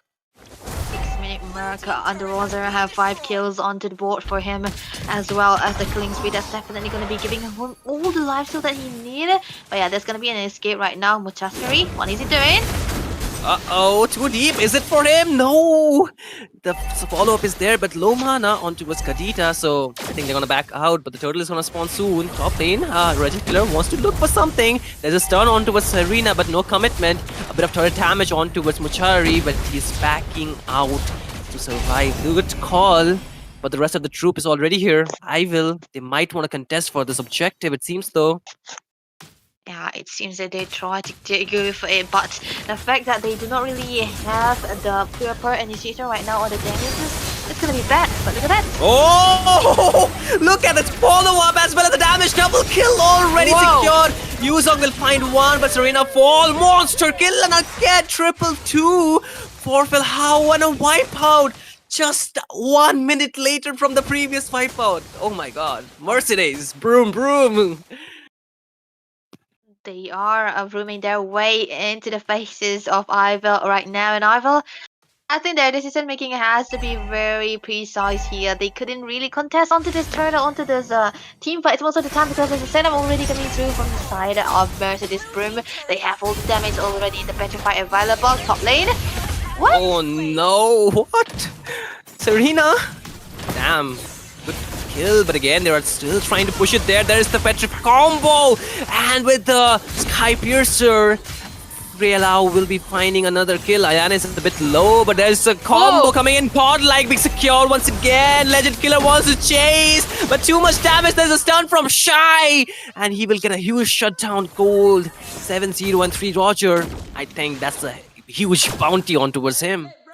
Yeah, he really wanted that, and he is definitely going to be finding it right there. And I think this is Achilles right now, just trying to get onto this blue buff, even though there's no jungler available for the side of Mercedes. They can't. Look at that, shockwave. Oh, there's a shockwave, but again, the Petrify combo. There is the rough waves, but not really connecting, but they're really locked in inside. They're trying to survive. There's the vengeance too, but Shai will be taking him down. There's a knock-up, but it's just to buy some more time. Serena wants to go in, does not have the feather airstrike, but they do have a cannon minion though. Might be able to push in the mid lane. Shai is trying his best, they will get it, but Legend Killer is here. Low HP is gonna be the high loss, but the feather airstrike to zone them out. But whoa, Arik! He wants to go onto the turret and a flank kill! Serena's trying to chase him down, but he does get a lot of damage, and they're trying to cut Arik off from the map. Here's the Yuzong with the Petrify combo, gets almost the entire shot residue, but comes in Pilau, but they will eventually take down Arik. 1-for-1 trade, actually 2-for-1 trade. Still favoring Mercedes here. The Lord is also available for them to take it. Yeah, that was a good kill. A good kill indeed for Arik right there. Even though he was losing his life, he did trade out with 2 kills and into the end. So that's definitely something you really want to do when you are brawling it out. But there's no way that they could be able to contest this as of now. But the fact that there's already a damage onto Shai, the Brody, I think they can play around him, but they cannot really do the stuff where they try to brute force their way into the place where Mercedes, because they can't. Look at that. Uh-oh. Whoa, again, there's a rough wave. Shai's really taking low, still survives. And the curse of blood used onto 1 member, 3 members are still there. Knock up, there is the deadly catch too. Getting the knock up as well. And there's a slowdown as well as the feather airstrike. Low HP, Butchar, he will be falling. Black Dragon comes in. The members are in utmost chaos here, trying to run for the hills. Mercedes, they're trying to just survive and concede. And look at the bottle in there. Hardik doing what needs to be done, but again, it seems like the CC is still surviving. But Pilau will be finding the shutdown on towards Ayane, and they're still trying to chase, but bot lane 1v1 winning it out. But Legend Killer will be finding one. Serena takes down here, and a double for Legend Killer. With that, 3 members are down. The Lord advantage this time shifts towards Mercedes. Again and again, Mercedes are the one actually winning out into this brawl most of the time, because they do not really have their marksman into the picture. And this marksman is not a basic attack marksman, so you cannot really stay into the brawls most of the time. But they have been exactly doing that. But I'm pretty sure this is gonna be a free load for the time. Mercedes burnt, and they can be very aggressive. What? So aggressive, but instantly punished. And Muchari wants to go in, but I don't think so he has enough follow-up. The HP bar is really low from the Roger, of course. Legend Killer, but okay, Arik comes in. There's a stun, feather airstrike, trying to zone other members down, but here comes a knocker from the Yuzong, but so much burst here. DC will take him down, but Muchari will be falling from the damage of Shai. Is still trying to find one last hit onto it here. Legend Killer wants to go in, is able to immune it out, but a lot of damage. But okay, no torn apart memory means he's walking it out safe. He's walking out safe, but he did manage to chunk down the HPs of the side of ivelle. But of course, it's gonna be Shai onto the Brody, which I was recently talking about, that he does really have the damage already into his hand, so they are playing for him. But okay, that's a waste of an ultimate right there for the Zerun. It's still a good one. But it's gonna be a free lord that they will be able to secure. And I think the only value that they can find was into the mid lane. But now that Mercedes and Brum haven't been able to go near those stuff, they will not be finding any trades out there. So it's gonna be an easy defense on the side of ivelle yet again. So it's gonna be a game of waiting unless they really want to brawl into this time again, because 19 to 25 to the score means the game is full of brawl already. And that's the problem, right? If you have too many kills, you have enough gold, but again, another engage, so much skirmish happening, but Karius will be surviving still. There comes the Black Dragon onto Arik, locking him down. I mean, there might be a shutdown. No! They turn it around. Tibet will be falling here, and they're trying to chase down Ayane, but he's a really high HP. But okay, Legend Killer also to the flank, wants to take down Shai, but he goes into the Lycan Pounce, but walks it out, not getting enough damage. The HP bar is a bit low for the side of Mercedes, but again, Arik wants to go for a 1v1. The Winter Pressure comes in, outplay! A clutch gameplay coming in from Shai, as well as the feather airstrike from Serena, making sure Arik goes back to the grave. Yeah, Arik has to go back to the base as well. That was a very, very good win of nature right in time for Mr. Shai there. And Serena, very, very precise on the way she was targeting onto that Irisel, because they know that she has to be the main target that they were looking for, and they were actually finding it in that way. So this time around, I don't think Arik will be able to do the same thing that he does, dive in without any consent, try to go for those damages most of the time. But hey, Curse of Blood. On towards 2, there is the Kadena going into the play. Petri found was 2 members kills will be falling, but Muchari gets instantly traded off. Serena finds the kill here.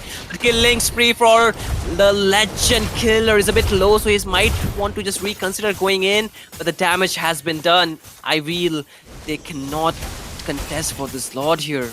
Yeah, they really can't contest on this lodge already because they have 2 members down. And again, the Kailas onto this brain hasn't been able to find the right target or even the right moments to try to go and get the damage done already, because there's a lot of pressure already being made by Mercedes most of the time. And all the initiation that we have seen has always been from the side of Mercedes, and they have always been the one who is actually responding to the games, to the sets that have been made by Mercedes. So this is exactly not the way you kind of want to play the Bane. You kind of want to have that momentum and try to get those ultimate on and stop the other teams from going through your ult. So this is something that you can't really do right now. You don't want to do the housekeeping onto this hero like this. But now I feel like with the lack of discipline coming in from the side of Mercedes Brum and the amount of damage already onto the hands of Serena and Sai as well, they can try to turn this around, but also then they have to be very calculative right now. So the Lord is gonna be up marching into the top lane scenario, and this is gonna be something that they can find advantages of. Yeah, ivelle, they might just lose this match if they cannot defend the top lane, but it's a bit low. The Lord might just take it down mid lane. The waves are cleared, but Arik! What is that damage? He takes down Kill. But again, the mid lane though, here comes Yuzong, double man Petri, knock up as well. Godlike for Shy, and they find the shot out onto Muchari, but here comes a mega kill from the legend killer, but he falls as a double kill. Here is low, Arik is there, they want to take down the mid lane, and second inhibitor fall. Here comes the feather air strike. Arik is a bit low. No! Again, another outplay. Shy might be the key for victory for ivelle. They need to hold on. All the inhibitors are down though. Yeah, all the inhibitors are down, and this is exactly what I was talking about when with these two of this combination right here, Versa and the Broody. They have been cooking since they were doing the housekeeping technique, and they have been able to find the rise and a lot of shutdowns, especially onto Eric as well. So you can't really overstay your welcome here. But the big thing is that Mercedes, they are still onto the lead. They haven't been losing out a lot of their turret as well. It's only the mid lane though, so they can work around that to wait for the Lord. Play very, very safe. Don't dive yourself into the Hellfire most of the time, because this Hellfire we're talking about is the Versa and the Brody in combination together. And I think this time around it has to be into the hands of the Khadija Blau here, who's gonna need to find the back lines, especially onto Shy, because this guy, he got the Wind of Nature, and there's nothing that Eric or even Legend can do here if he pops out the Wind of Nature. So they have to be very decisive. They have to wait it out quite in a similar style, but hey, there's still time for them. I feel with the inhibitors not being there, the waves are gonna be a really big hassle for ivelle to contest for this Lord. You can see the constant slow push that is happening from the mid, top, as well as the bot lane. So they need to be wary of the fact, because a backdoor can be a very big possibility. You can see the positioning from Arik, right? So they kind of might want to bait Team ivelle, go for a full engage, and probably commit a mistake here. But again, the Lord is going to be up. Both the teams are trying to look for a 50-50. Muchari will get a stun. He wants to go in for a full 5-man set, but there's a feather air strike onto the backline. You can see Kalias will be low, but here comes a deadly catch. But Shy will fall on the kills onto the Muchari, and his Nihir is very light. But look at the flank coming in from Arik. He takes down 2. Shy is still there. There's the Wind of Nature. He's able to kill Team Mercedes. And talk about a turn around. Mercedes, they were trying something, but they will be willingly take that fight and making it a team fight for their side. But the Lord here, Mercedes wanna burst it down, but can they? They can wait for this, but never mind. Initiation. Okay, there is the slowdown from the Glorious Pathway, but the Wrath is already used. Legend Killer is already there. The distribution a bit low, but okay, wrong timing, but still makes it work. But can he survive? Who he actually does? Look at the shield. There is a turret down board, so he should be okay, right? He should be able to recall. And ivelle did not want to overextend. The waves are crashing in. The Lord too, so damn, that was so risky, but still, Mercedes, they make it work. They need to work, man. And this time around, they are not gonna be available to follow up onto the Lord because the Lord at this point a little too soon for them to get ready. But never mind. Mutara trying to do something out here, being a team, but it's gonna be melted down quite easily because it's still not the evolve Lord that we are seeing right now. So it's gonna be bursted down. But look at that. Oh, 3-man knockup, and as well as the damage coming in from Legend Killer. There was the Curse of Blood, of course.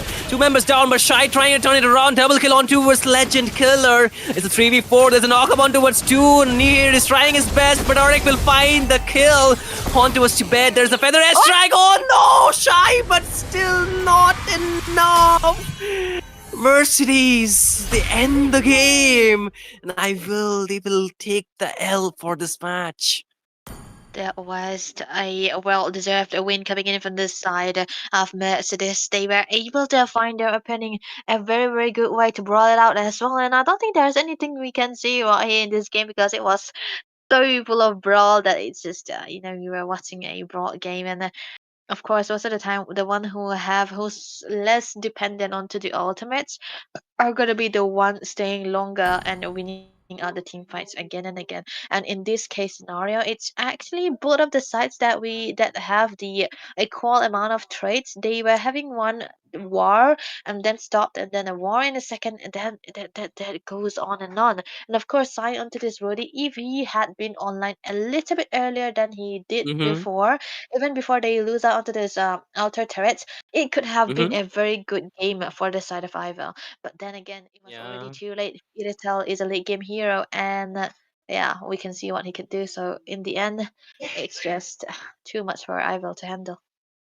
Yeah, I mean, I feel my heart goes out for the Broad. He was doing so well, right? But I feel the Yeah, last moment true. switch off from the Earthel for the Wind of Nature really kind of turned the tides. But I mean, they didn't fall, both Serena and Brody, like that is Shy.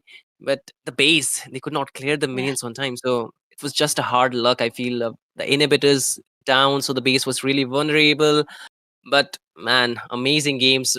A bit too brawlish, but Mm-hmm. it is what it is, right? I feel if they walk on a bit with the engages proper team fights, maybe a bit more of the macro game, they can be really good. But again, kudos to the side of team Mercedes, vroom vroom, and they will Yep. be steering the whales and go to the next run, of course. However, they will be not they will not move to the next round. Unfortunately, this will be the end of road for them. But ladies and gentlemen, guess what? This is not the end of the night. There is more 2 games coming, and you need to stay tuned. You need to be refreshed for those games as well. So take a short break. Just soak that game in because the next games are going to be even more blockbusters. The wild cards are getting crazier and crazier with the teams making sure that you are entertained. So you know where to get the entertainment from is only on this channel. So do keep watching the Autumn Championship and make sure that you hit the like button as well as follow. So we'll be back in a jiffy. Stay tuned.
Good evening, ladies and gentlemen.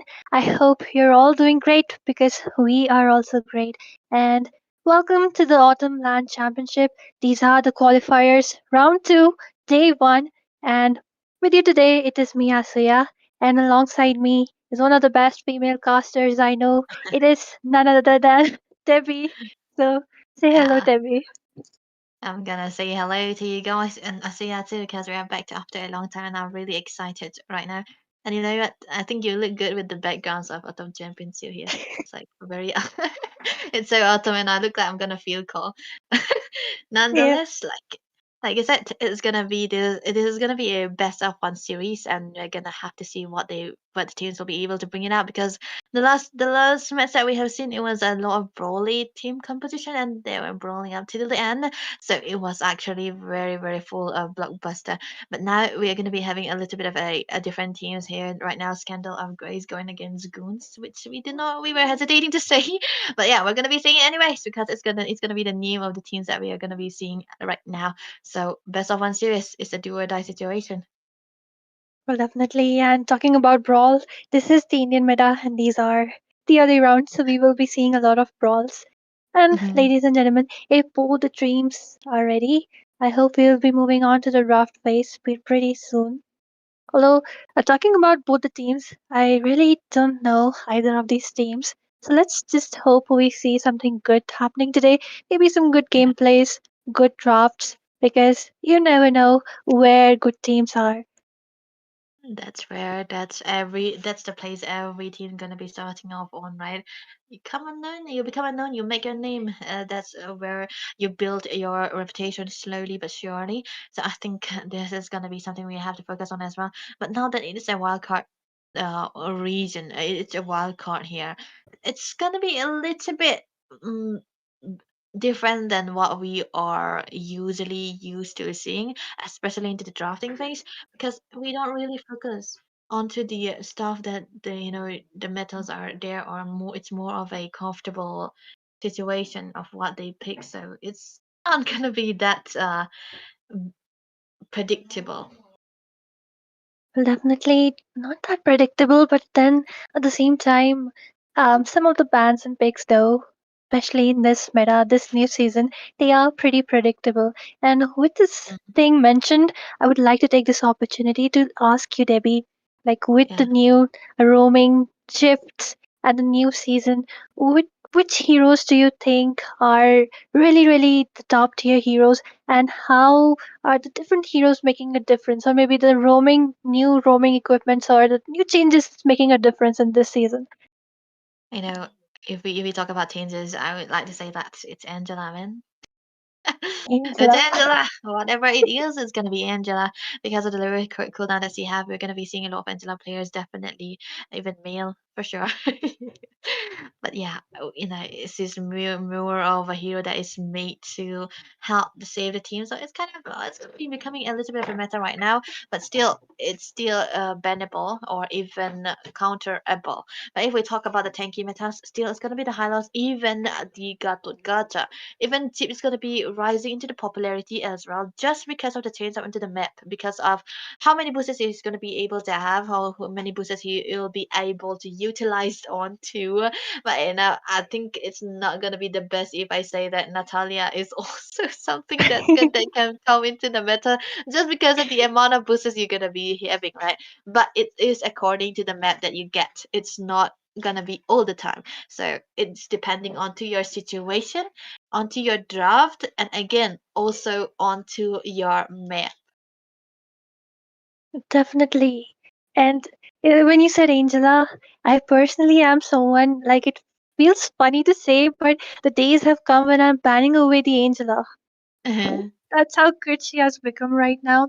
And people are like, the last season it was ban out Florin, but now people are like, no, ban out the Angela. Yeah, I hope I hope other healers too find it better. And yeah, just like you said, Natalia. At the same time, even Selena, I would say one of those Oh roamers. yeah, If you pick them, very easy to reveal the enemy because of the range of the second skill.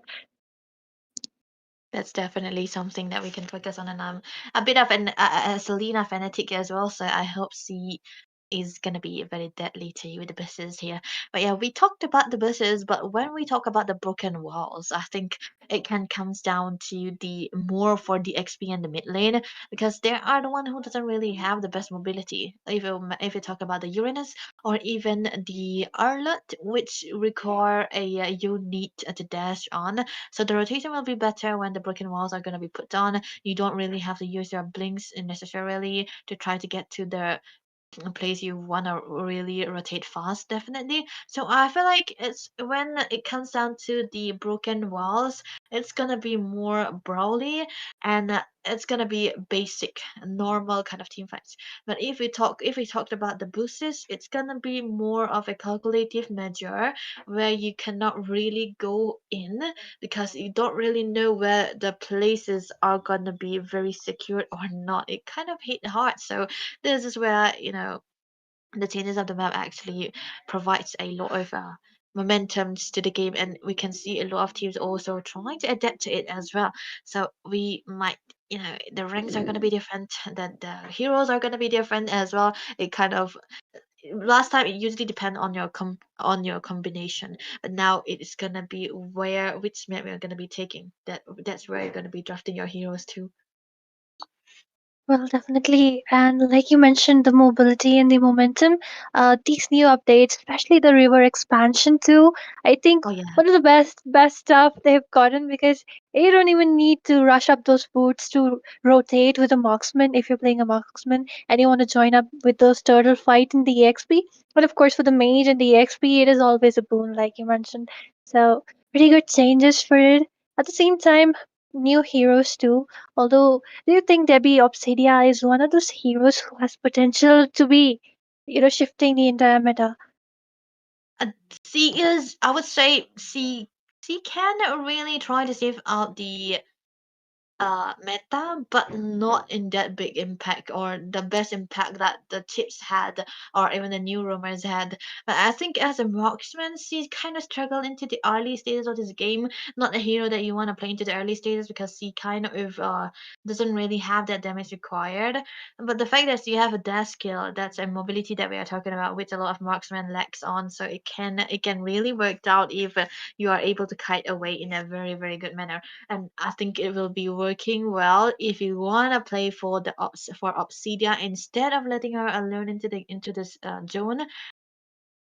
I think she's gonna be requiring a little bit of babysitting, but when she got the damages onto her hands, she's gonna be such a menace. But of course, everything has gonna be it's gonna be having a weakness, and in Obsidia's case, it can be her weakness can literally be the vengeance and blade armor, like any other marksman, because she's highly dependent on the attack speed, and you cannot really stop out onto those fires that you shot onto the opponents. So I think it can be a little bit suicidal most of the time. But one good thing about her is that her ultimate, you cannot really escape that.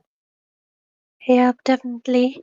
Maybe Winterground helps, but I think she really needs time before people actually learn how valuable or not valuable she is. But regarding putting aside everything else, ladies and gentlemen, if you're watching it right now, thank you for being here with us. Thank you for supporting. And we all are seeing your comments. So do make sure that you are being active on the stream. But at the same time, I just heard that both the teams are facing some issues. So we will be going in for a short break, but do stay tuned because the match will be starting pretty soon.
welcome back. We are back, ladies and gentlemen. And so it wasn't a very long break. So if you're still here, you are a legend. At the same Yeah. time, we will be yep, and we will be reading your comments. So do tell us which team you're supporting, and at the same time, do like, share, and subscribe because there will be a lot of moments with Diamonds giveaways. So stay active on the stream. But here we are back once again into the drafting phase. So Debbie, which heroes do you want banned out?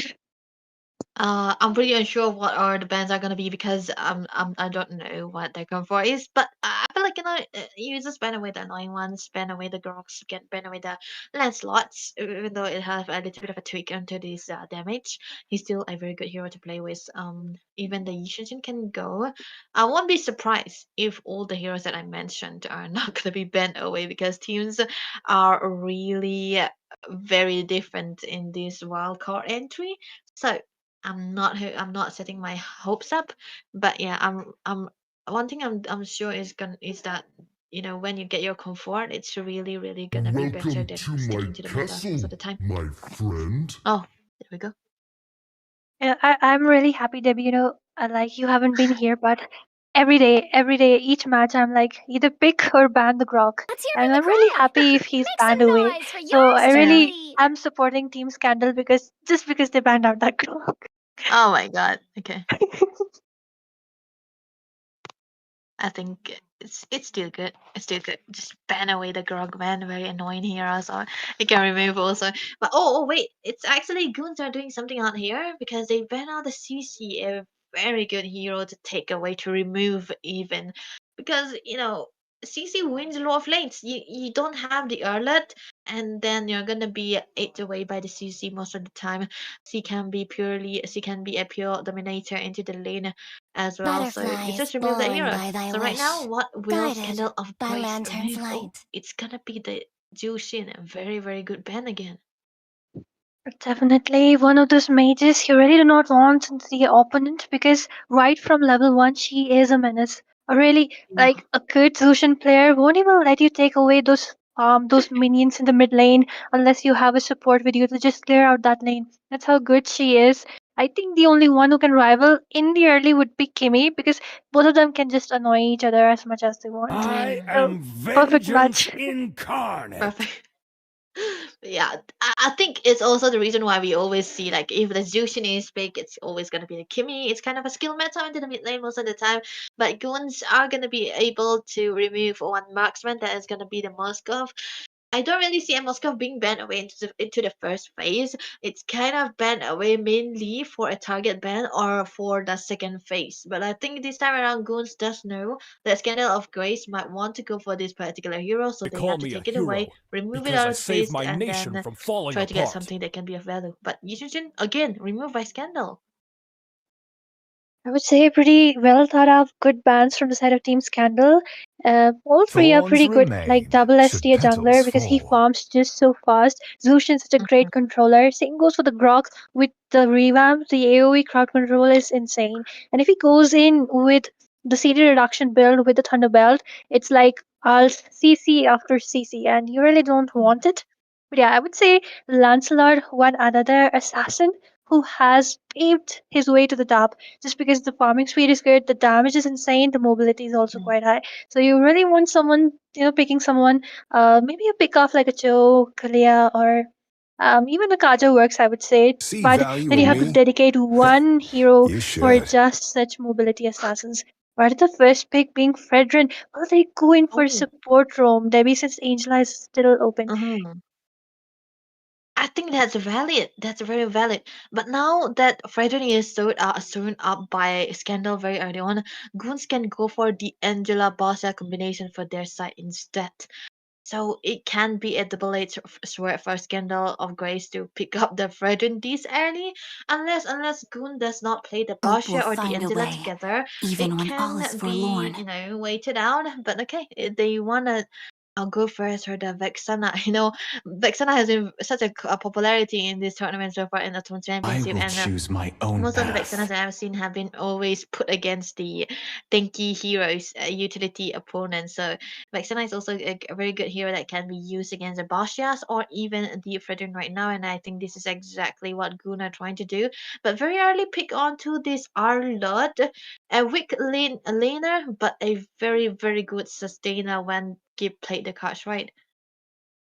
Definitely, although I would say not very prevalent, but people even go Yeah. for Arlot Roam, and it Oh actually yeah. works out if he builds it out tanky, just like another Badang, but a more mobile Badang after the nerf. Because I think Yeah. after the nerf, Badang is really dependent on that flicker because the range from the second skill was kind of shortened. Yeah. So yeah, of course he doesn't need it, but yeah, for those surprise setups, that's definitely something you need to consider. But at the same time, I would like to say picking up Vexana this I early, am not the it's only kind of one bound wasting by your these picks because chains. there are much better picks you could have gone for. I would say taking away an Alice as well as that Angela combo could have worked for them. I mean, just look at Scandal of Grace, picking 3 meta heroes right into the bat. And when I saw Arlott, I was like, hey, Phobius is open. Just pick up the Phobius. Perfect passives for you. Yeah, that's definitely a good one. That's Roger. Second time into this today is gonna be appearing right now, and oh my god, Roger was actually winning into the previous game that I cast it for, so it can. But I feel like it's still not a good pick here because there's a lot of a lot of ways for Scandal of Grace to try to pressure into the early game because they have the Phobius. Definitely, a Phobius against an Arlott is a very fed Phobius. It's a very good Phobius to go, and of course the Kadita, which have a very high kill pressure, and you can't really spot out or even try to counter out the Kadita's rough waves anymore. Even with the knockups, even with the deadly grass that Vexana is definitely gonna be using to try to survive. So the mid lane is definitely going to be a good clearance for the side of Goons, but still Scandal of Grace, they do have the pressure. So it kind of going to be dependent on how many bushes that they have onto their side. But 1-1 taken away, Goons doesn't want to mess around with this hero, man. Well, she is pretty good of a marksman, of course, but at the same time, I would say Vexana will be facing quite a lot of issues because if she's not on the Purify, then there will be this issue of Kadita always locking her down, and even if she's not on the Purify, um, she was still getting melted down somehow because you Mm-hmm. cannot because either it's a flicker, either it's a purify, but at the same time, both have some issues, pro and cons. Yeah, running Rocks out of need marksman no since Team protection from Scandal the haven't rain. gone for it. But Roger, I would say he's good in the jungle, but then again, against such a Pain tanky lineup, is the he proof really that I'm needs still some sort of alive. snowball. So maybe Team Goon needs to pick up something who can actually help him get pretty fast early, or pretty good early, or a good snowball. Mm-hmm. Snowball is what the Rosa usually try to go for, and when you don't have that, it Let's just kind go. of sucks, man. But oh wait, that's gonna be the Basha Ben away, even though they know that the Rosa might eventually go into the wait. Still, oh maybe they are thinking that the Rosa is still a flex because they bend away the Iritel again. So this kind of is gonna be good for Guns actually. They can pick out a hero that they were trying to look for because they ban away a lot of marksmen now. Grandeur is still a valid option, but against the composition like this, you might want to shred. The Grandeur does have the shred with the Sky Piercer, but it's gonna be a very pressured game for the Grandeur because of the presence of the Kadita as well as the Phobius. So what will Goons go for here? What is good here? Well, they might opt out for a carry, but at this point, I would say carry is one of those heroes with a very short range. So yeah, if Ranger is in a dicey situation, then carry would be even more of it because the range is Mm-hmm. so short. And even Leslie is an option, but then I've been waiting for um, too okay, long. they go in for a carry, but they really need to make sure that she gets the farm and she's not getting out maneuvered. Really needs to play Mm-hmm. around her. But right now, just look at the composition, way too squishy. It's actually very squishy, and they have to bring out a very good initiator. If they go for the Experience the Gatot, euphony of it's still gonna be suffering. not the Always best on the choice here. way. I don't think the Gatot is gonna be good, but still it's a good and valid option for the Phobius. But okay, this is gonna be the classic Phobias Matilda, Fredrin Matilda combination, plus the Granger, which I really hope Goons had picked up, but they wanna offer the carry because they wanna threat, no surprise.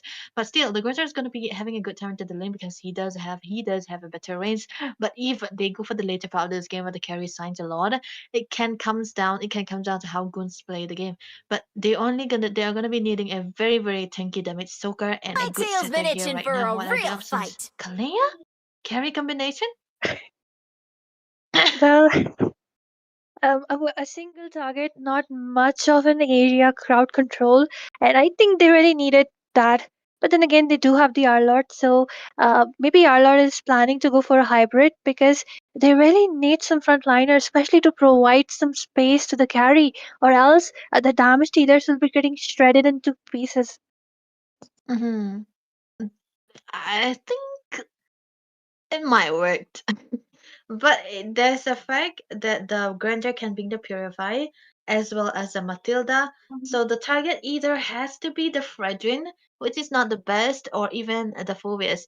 But the Kalea is a very good hero to go against the Phobias.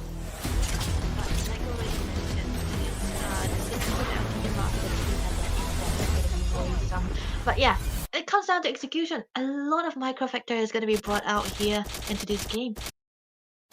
Well, definitely. And with this, ladies and gentlemen, here we are into the land of dawn. This is the best of one between Team Scandal of Grace on the blue side going up against Team Goons on the red.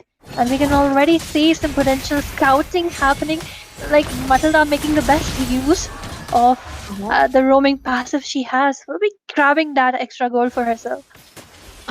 Actually, it kind of in a different path. You know, you might want to stay with your jungler, but she's definitely doing it into the opposite side. It's just focus more onto the opponent jungle. But yeah, a lot of the names coming through from the side of Goons is definitely something we do not really want to say, so we just have to focus on the heroes. So let's see. The clearance coming in from 2 key onto that Rosa is definitely gonna be a fast one in comparison to the Fredrin because there's a lot of that already provided. But wait, what?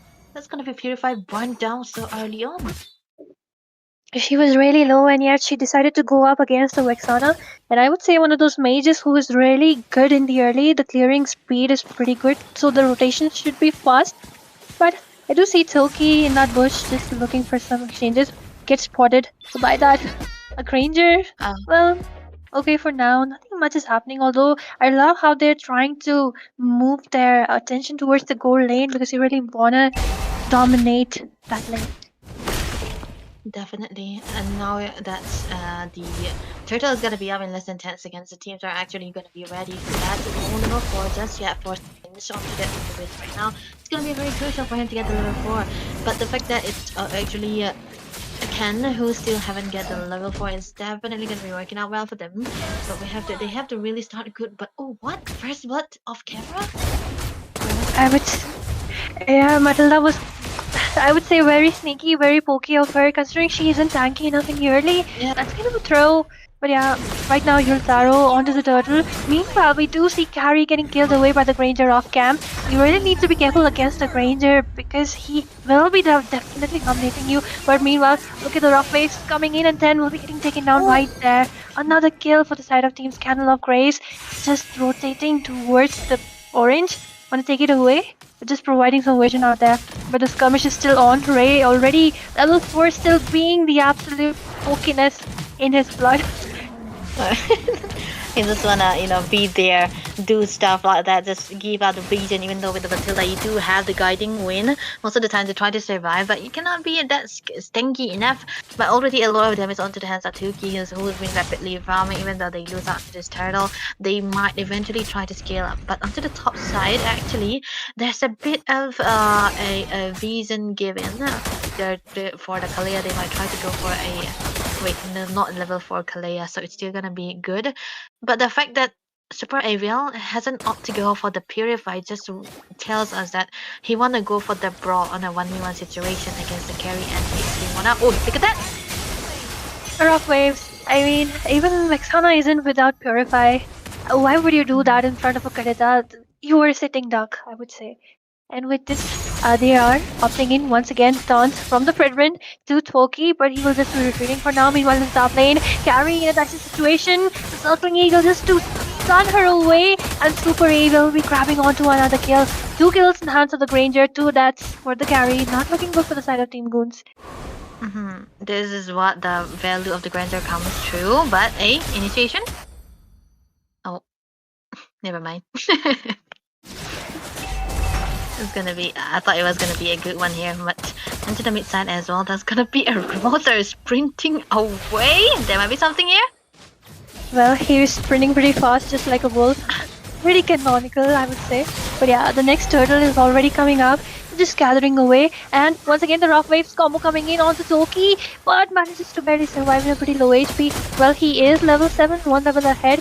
Maybe a Sky Piercer tweak can help the Karita, but yeah, 4 minutes into the game and Team Scandal looks to be in a pretty good situation. Yeah, you know, this Granger with 2 kills onto his hands already is, you know, something that you wanna have on a Granger. And he's been winning out into the lane, so I think for Goons they have to do something about it, because the Granger has been ever staying with the minions that have been forced upon by him, so he was just trying to get a little bit of a lost hit onto it, but never mind. Onto this, there might be something that Ray is trying to do here, but they don't really have the initiation at the start, the way that they can do here. 35? Well, 1 second delayed. You can't even think about anything. And another death for the Carry. Carry not getting the farm she really needs. They really need to be careful of the Karita, man. Definitely, and you know the fact that they have to be very mindful. Oh, okay, there was a tease right there. Keen not able to do anything with the final slash, nothing that they can do. But the top lane is gonna be the victim for the rotation coming through for the side of Scandal of Grace. Look at that.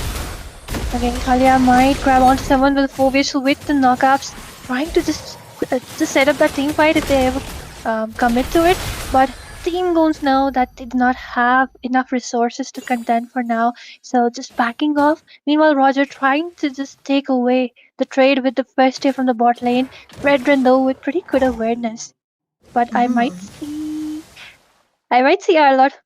Okay, he is all alone trying to defend. Doesn't know there are so many people into the bush. And they have ways to survive any final slots that he's going to be bringing in through, because that's the Matilda we are talking about with the Guardian Win and Purify as well, which is already up. But mid lane onto the focus for Scandal. Look at that.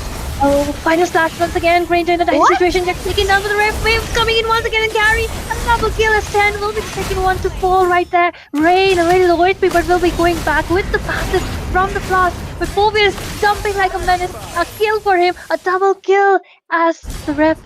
It's a complete wipeout.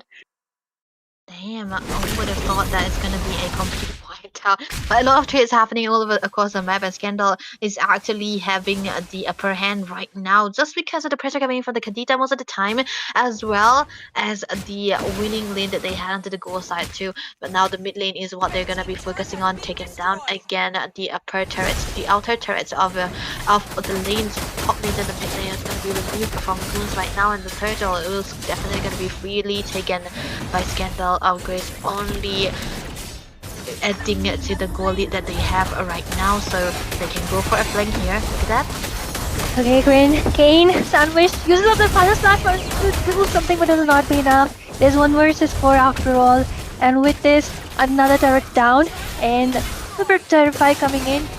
Fredrin is trying to taunt someone up, but at the same time, Goons might lose the second tier 2 because they are getting sandwiched up once again. Then just managing to move away by Silver of Breath right there, but okay.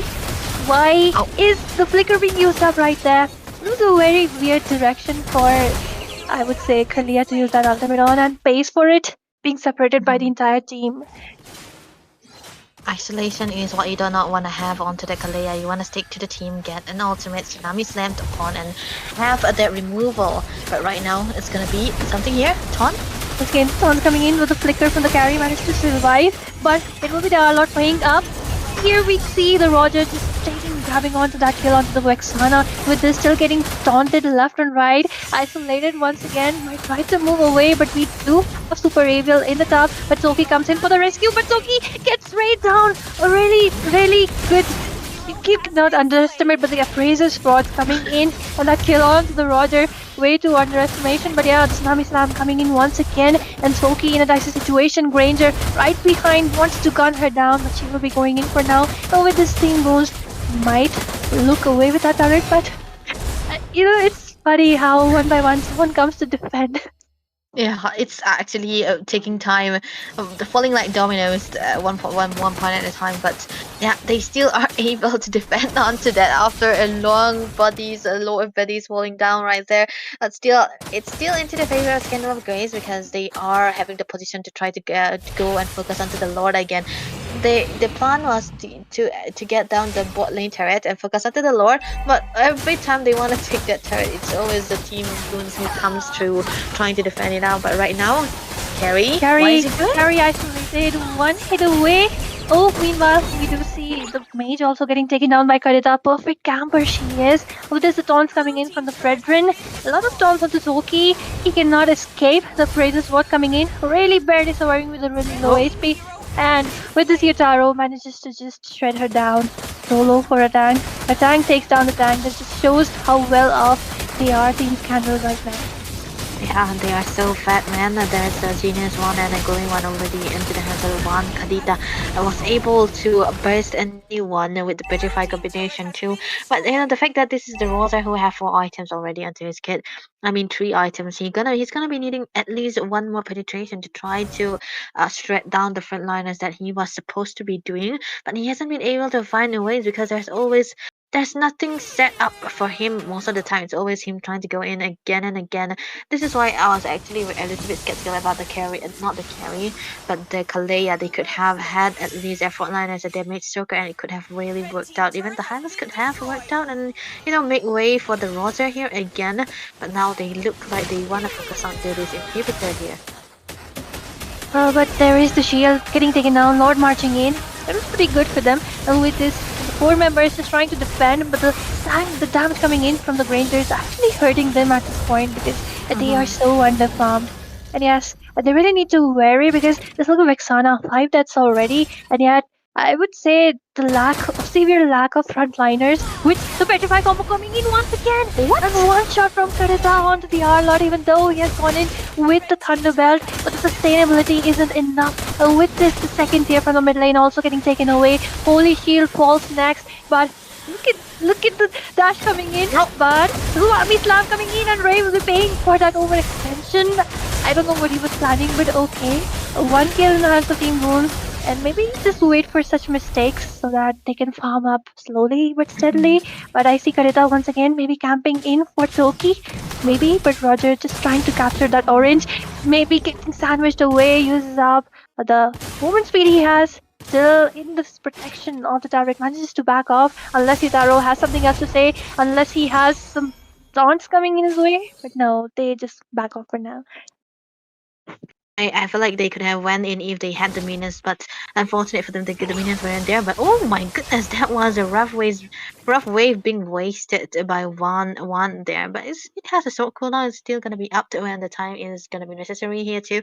But now I think Tilki onto the Rosa has been doing a really good job in trying to get the scrapes, trying to get the split push going on because that's the only thing that he could do right now. Top lane trying to get taken down by Scandal. Look at that.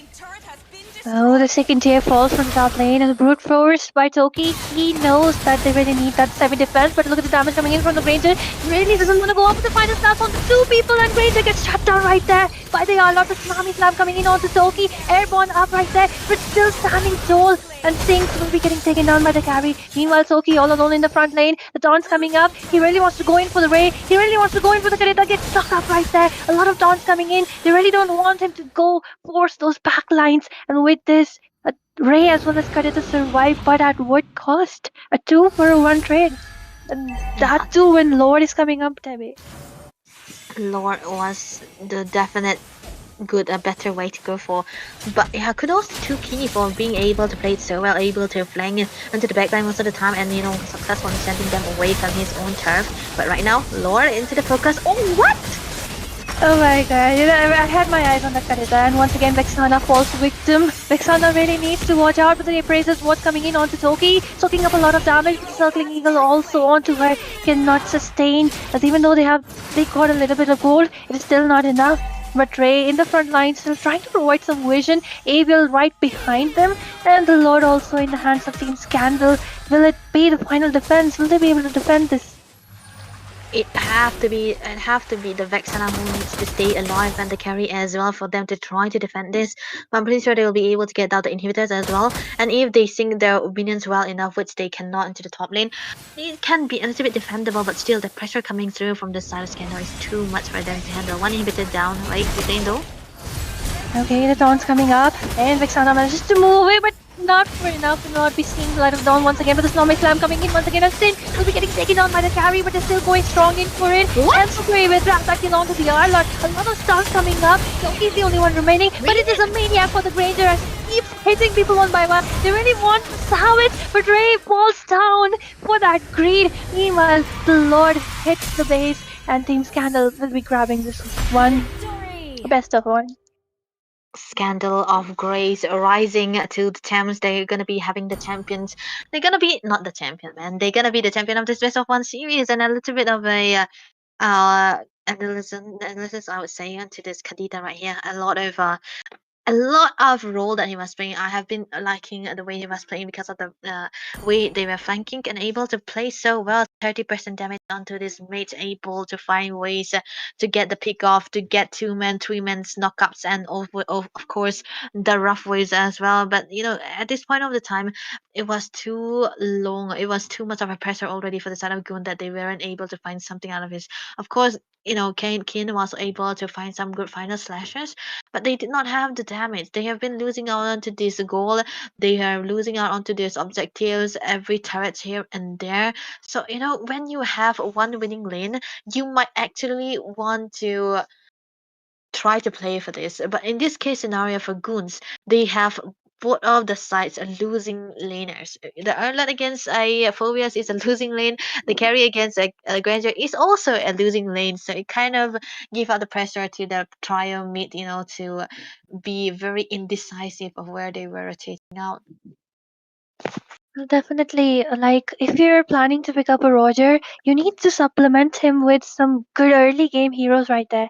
And even though you have it, you don't have enough frontliners. You do not have enough area crowd and control. I mean, just look at the difference in the draft. When a Fedrin is picked up so early, you should know that maybe pick up that box shot just to counter out the tankiness, or maybe something which really can sustain and give the space the carry and the Roger wants. So maybe what can I say? Maybe I hope that they learn better and come stronger next time in other tournaments. But for now, I congratulate both the teams for their best performance. But ladies and gentlemen, thank you for staying with us. And we will be going in for a short break, but do stay tuned because there is one more last match to come. Thank you for being here.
Fill me out with your smile. Now the sunshine brings the light. Fill me out with a flame. I will let you in this game. Take me out when I'm down. 'Cause with you I'm safe and sound. I'm safe and sound. I'm safe and sound. I'm safe and sound. I'm safe and sound. I'm safe and sound. I'm safe and sound. I'm safe and sound. I'm safe and sound.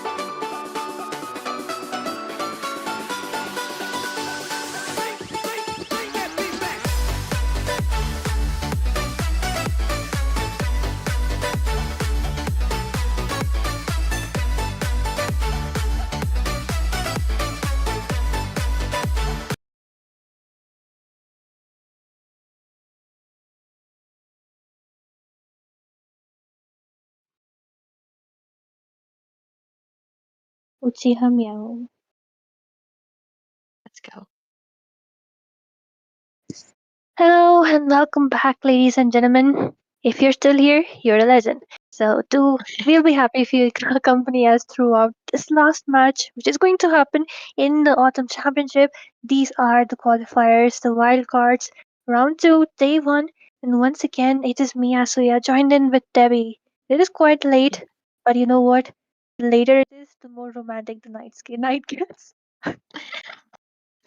We're excited though. I'm not gonna lie, but yeah, we have two teams that's gonna be playing the last round for the wild card. It's gonna be AE. It's not Armageddon. It's different. AE and UCHIHA MEOW. Definitely some name that we will get used to. They're gonna be drafting right now. We're gonna be seeing AE onto the blue side and UCHIHA MEOW onto the red side. So the drafts are actually in. If this is a misband, I'm pretty unsure, but yeah, there are a lot of heroes that can be removed as of now because a lot of heroes has been revamped and a lot of heroes has been back into the meta time and again. So let's see what will they be banning out here. Well, the first ban being Amansadar, I would say he does have a very good impact towards the late game. Can literally disable a lot of heroes, a lot of VX space, a lot of dash heroes. So I would say okay choice for the ban, but then again, there are better options which you would want to pick off. But what is it? Why do I see a lot of bans being Crowned by just left heaven's out? mandate, my I'm legacy pretty shall unsure endure. because this might be a test, but Lapu Lapu and the Mincetar band, it's still an XP hero band, fighters band away. Mincetar is mainly banned when you want to have the Desi heroes, and Lapu Lapu is banned because he's Lapu Lapu, so he cannot he cannot really say anything about this hero. And to good hands, he's a definite danger team spawn vibes. But yeah, first pick onto the side of AE, it has to be the Wu Zetian, which is something we don't really see. A lot of business gonna be happening slowdowns as well. But look at that. Hanabi Directs in UCHIHA MEOW. Huh? What do you think about this, Asuya? You know what? I would definitely want this team in my opponents if I'm playing rank. Well, then again, we will not underestimate any heroes because these might be the comfort heroes. Sometimes it is, one-time heroes. They just know the hero and the mechanics so well they can outplay the lane matchup. But then again, I think Zetian is a pretty decent pick for the first pick. Alucard being picked up. I mean, of course, he's good in the solo ranks or trio or duo if you're playing rank, but I would say in 5-man, he doesn't really work out that much because enemy makes sure to pick up something who can disrupt this guy. But as of now, I do not see any of that happening for them because Team UCHIHA MEOW has gone in for very Who said squishy there are no shortcuts in life? I literally invented one. A very squishy com. And they are actually doubling down, tripling down how squishy they are. But if we do not count the Dyrus, which is also a hero that can play into the XP lane as well as the jungle, it's actually getting a lot of sustain and lifesteal as well, so he can sustain. But if we talk about squishy, it's the Hanabi and the Jaeger. And if we talk about mobility, these two heroes doesn't really have that mobility as well. And when you say immobile, Alucard appears and he's just creating havoc to wherever he goes with immobile heroes.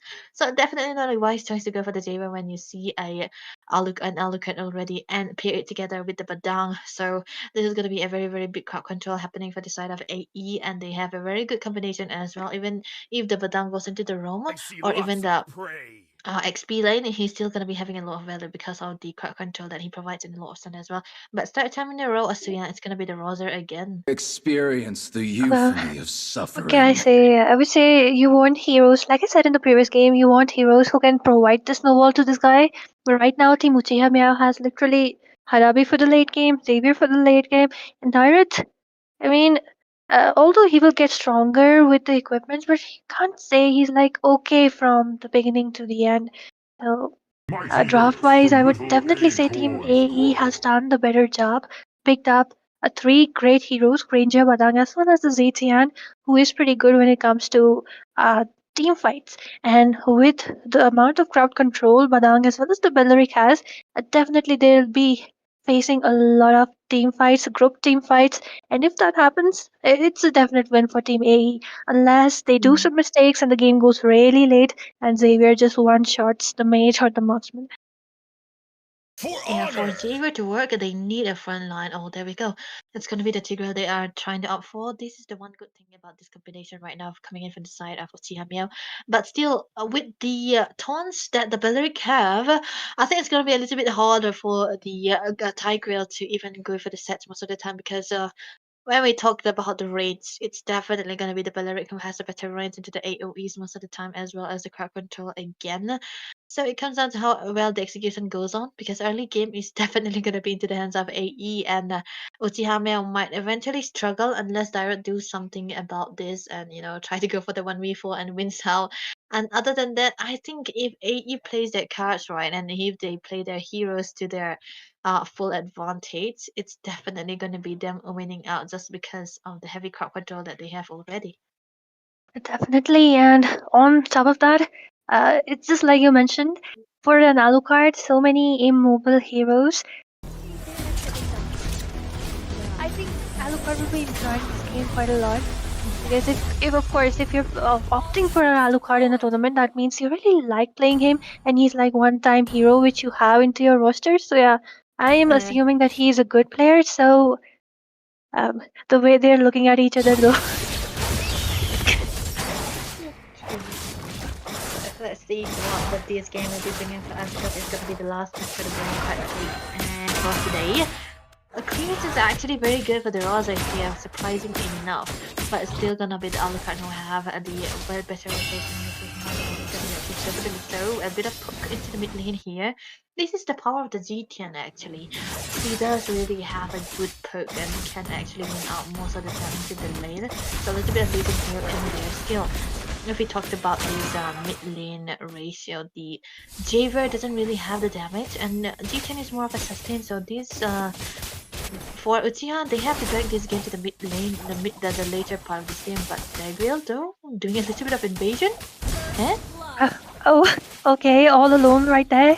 Gets taken away as the first blood by the ZTN. Meanwhile, Hanabi actually dominating the Ranger.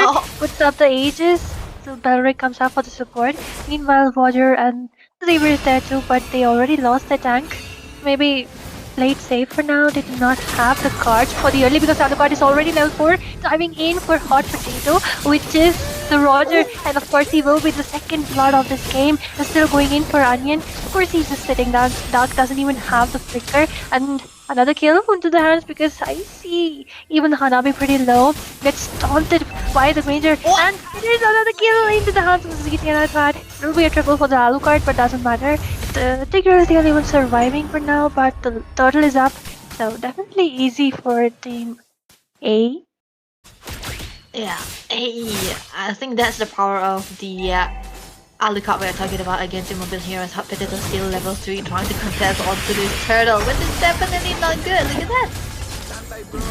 Tyrant uses up the last. What was that? Should have just backed off for now. Meanwhile, that was very misplacement coming in from the Badang. Although Roger's still level 3. Level, like 2 minutes into the game, level 3 Roger. Nah, it's because Roger needs that snowball. Meanwhile, Hanabi gets taunted, uses up that Aegis, still immune to the crowd control. Level 3 though. Here comes the Tigreal, might set up for the tank. Okay, he's still level 3, I didn't notice, but yeah, Onion also coming up. Uses up that 1-2 combo onto Natalia. Definitely. I think this is going to be really, really bad for UCHIHA MEOW right now. The only winning lane they have is going to be the XP lane. And yeah, of course, direct wins against any heroes into the XP most of the time, so that's definitely not account for it. But Prism here, look at that damage. Hanabi, why is she doing that? She's way beyond in levels, she's way beyond in gold, and even in the spike. So, like, just going so ahead. That's not something you would suggest. What can I say? But Roger, once again, trying to get that small creep, goes on to the Granger, but needs to go back off. But meanwhile, Kasi getting trapped between the ball. Another kill in the hands of Alucard. And I would say an Alucard who has no ball, there's no stopping him because once again the Xavier is in a dicey situation. Double kill right there. Might even go for a triple, but Hot Potato just manages to flicker it away. And Tigreal still level 3. Oh man, that's actually very bad. Level 7 Alucard already, and the Rosa just got level 5. Is not gonna be able to catch up to the farms that the Alucard already have. And like I already mentioned, it's mobile Alucard. Look at that, diving in. And he is fearless at this point, and even the Kambana cannot save our assassin ninja right there. But one shot coming in from the dawn. Oh my god, Xavier. Definitely a great play coming in, but they're trapped in between two people, between three people. It will be God of Dragon who will be paying it. At least they did one exchange. At least that's a change, 2 kills across the board, and it's going to be the Rosa trying to steal onto this turret right now. So still AE trying to focus onto this turtle, and they are trying to get this turtle down as well. But it's going to be missing her into the picture here, trying to give a zoning potential Kaze out on the lane too right now. So this Adaris will be trying to get a little bit of a demo against the pressure that he already have right now. Look at that. Definitely he is, but 1-2 combo. It is just Xavier trying to empower. Meanwhile, look at Hanabi getting gunned down by the Ranger right there. Another kill for him. Okay, Kaze goes in with a flicker in a way. This situation, meanwhile, the wall and Hot Potato will also be caught off. The Alucard diving in for the Xavier. A Trigger is also there. I haven't seen him use up his ult, so if they dive in, I think that will not be a good thing, but for now, Team AE will be grabbing onto that turtle. No second thoughts about that. Pretty easy to see that. But with this diving in for the orange, Xavier once again uses up that flicker against the Alucard. And with this, the orange is also in the hands of Team AE. Roger denied of all the farm he even has left right now. Hanabi just trying to clear up. And I would say the vision from the Xavier is still there. Hanabi should go back. She doesn't even have anyone. I mean, just look at the damage coming in from even the ults from our Granger right now. He's already level 8. Wants to gun down the Hanabi. And this is the Hikamana just knocks him away. Uses up the flicker. Tigreal not actually managed to do anything out there. Oh my god, that was so close, but a lot of damage already onto the Granger, which is, surprising to say the least, because this is just 6 minutes of the game, and already a lot of lead that they have already built up. This is an Alucard with a snowball that we are talking about, level 9, and he'll be able to get all his level because the crypts are already spawning out right now. 1v1, here we go. Oh, never mind, this is definitely going to be unfair for the Dyrus now, because he was clearly winning onto the lane, but he wasn't able to hold on much longer because the rotation coming into the side of AE is too much for him to handle. Well, definitely, I would say they were kind of out-rotated. So, Yeah. I would say nothing much. Maybe just sit down for now, wait for Hanabi. But look, the damage coming in. The stun from ZTN is also there. Hot Potato just managing to dash away, but it will not be enough as Alucard just goes in for him. A killing spree for the Granger though. Has a lot of stacks into his Sky Piercer. Already level 9. And with this, they might take down the first tier from the bot lane. Sorry, from the mid lane. And yep, with this, a map clear and open for themselves. I think this is already a very good scenario for the team AE. They have a lot of goal leads into their hands. This is something that you want to have when you play an Alucard. You want to have all the free builds, get the snowball rolling on, have at least 3 levels onto your opponent general, which is exactly what he has been able to do. Onto the bot lane, look at that, 1v1. I've been noticing them since so long. It was Badang who was, actually winning out against the Direct, but then he wasted his ult, and then Direct comes back for the revenge. But yeah, both in a really low HP. Alucard going in hard. The Tigreal at this point, they're not even afraid. He knows that he can melt the tank too. It is kind of funny that both the lanes are down to the inhibitor, but the bot lane is still standing till the first tier out there. But yeah, okay, Alucard going in once again for the Direct. Gets one-shotted. The level difference, bro. Why would you compete against that high level Alucard right there? They're still going in, diving into deep for me. The Xavier out there. But yeah, I love how they really want to defend that first tier from the bot. It has always been that story, right? Just try to defend onto this turret most of the time and just keep it hold on. But I think it's gonna be wise enough to try to let go of that and get all the minions inside the tower first. So just give away the outer turret. What? Damn it! Okay, the ZTN's ult and the Belric ult, but they managed to go away. Meanwhile, Granger just dashes in, gets out one hit. Meanwhile, Tigreal trying to look for an ultimate, but it will not be enough. Dashes into the wall with skill. Okay. The range. And with this, Alucard going in once again. Another kill. 4 members down, only Kazu remaining. He should not. Level 9 versus level 12. Something you really don't want to do. Might be the last defense for them, maybe. Yeah. definitely lost because one inhibitor is going to be down again at level 11 for this Granger right now. A lot of damage he already built a way to. Still he is grabbed to 0 deaths still. So it's definitely going to be a good one of that. And you know the pressure coming in from this Woozy Tan's Fire the Phoenix. He was able to stun a lot of members and they weren't able to move away from that. And that combination with the Death attack, it was just too perfect for them. So right now, I think even if UCHIHA MEOW, they have found a perfect set for the perfect implosion, it's still gonna be lacking out the damage. They are not gonna be able to kill down. But top lane, what?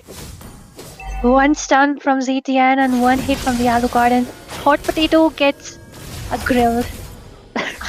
Yeah, Grilled. I mean, yeah, he gets grilled, and with his teammate on top, will be grabbing that Lord. Might even look to end this game with this. They don't even need anyone else, but I would, I really want to see some good initiations coming in from the Tigreal. All the time I see him is getting punched away by the Badam.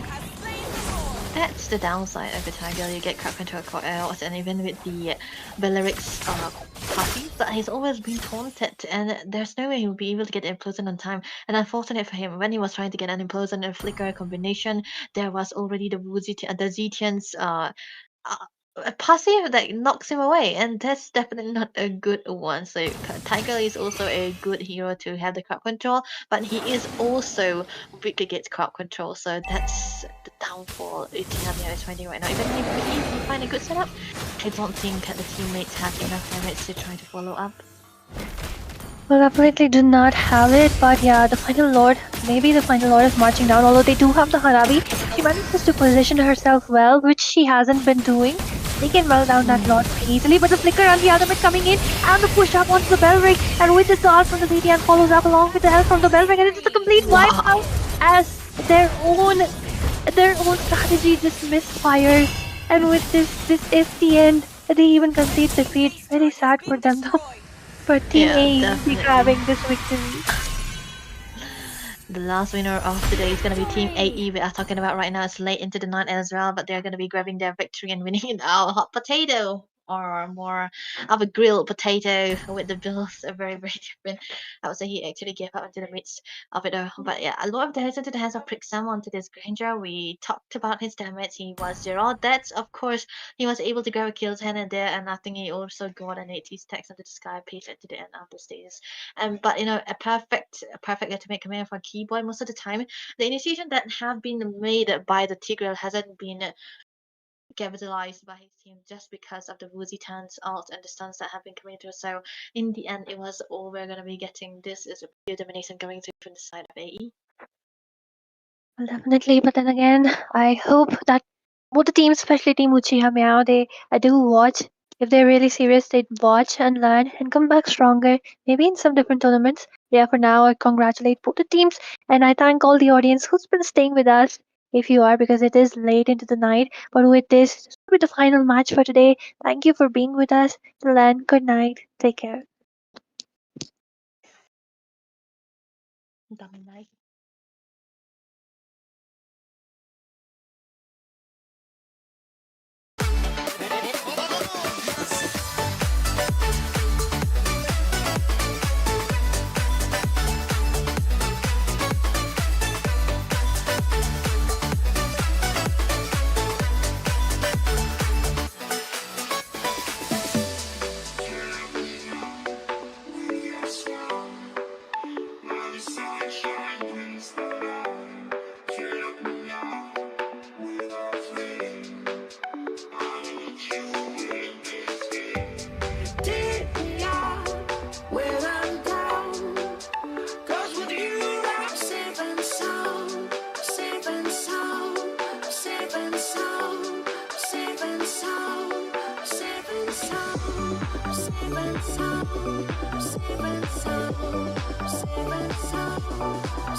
exclusive.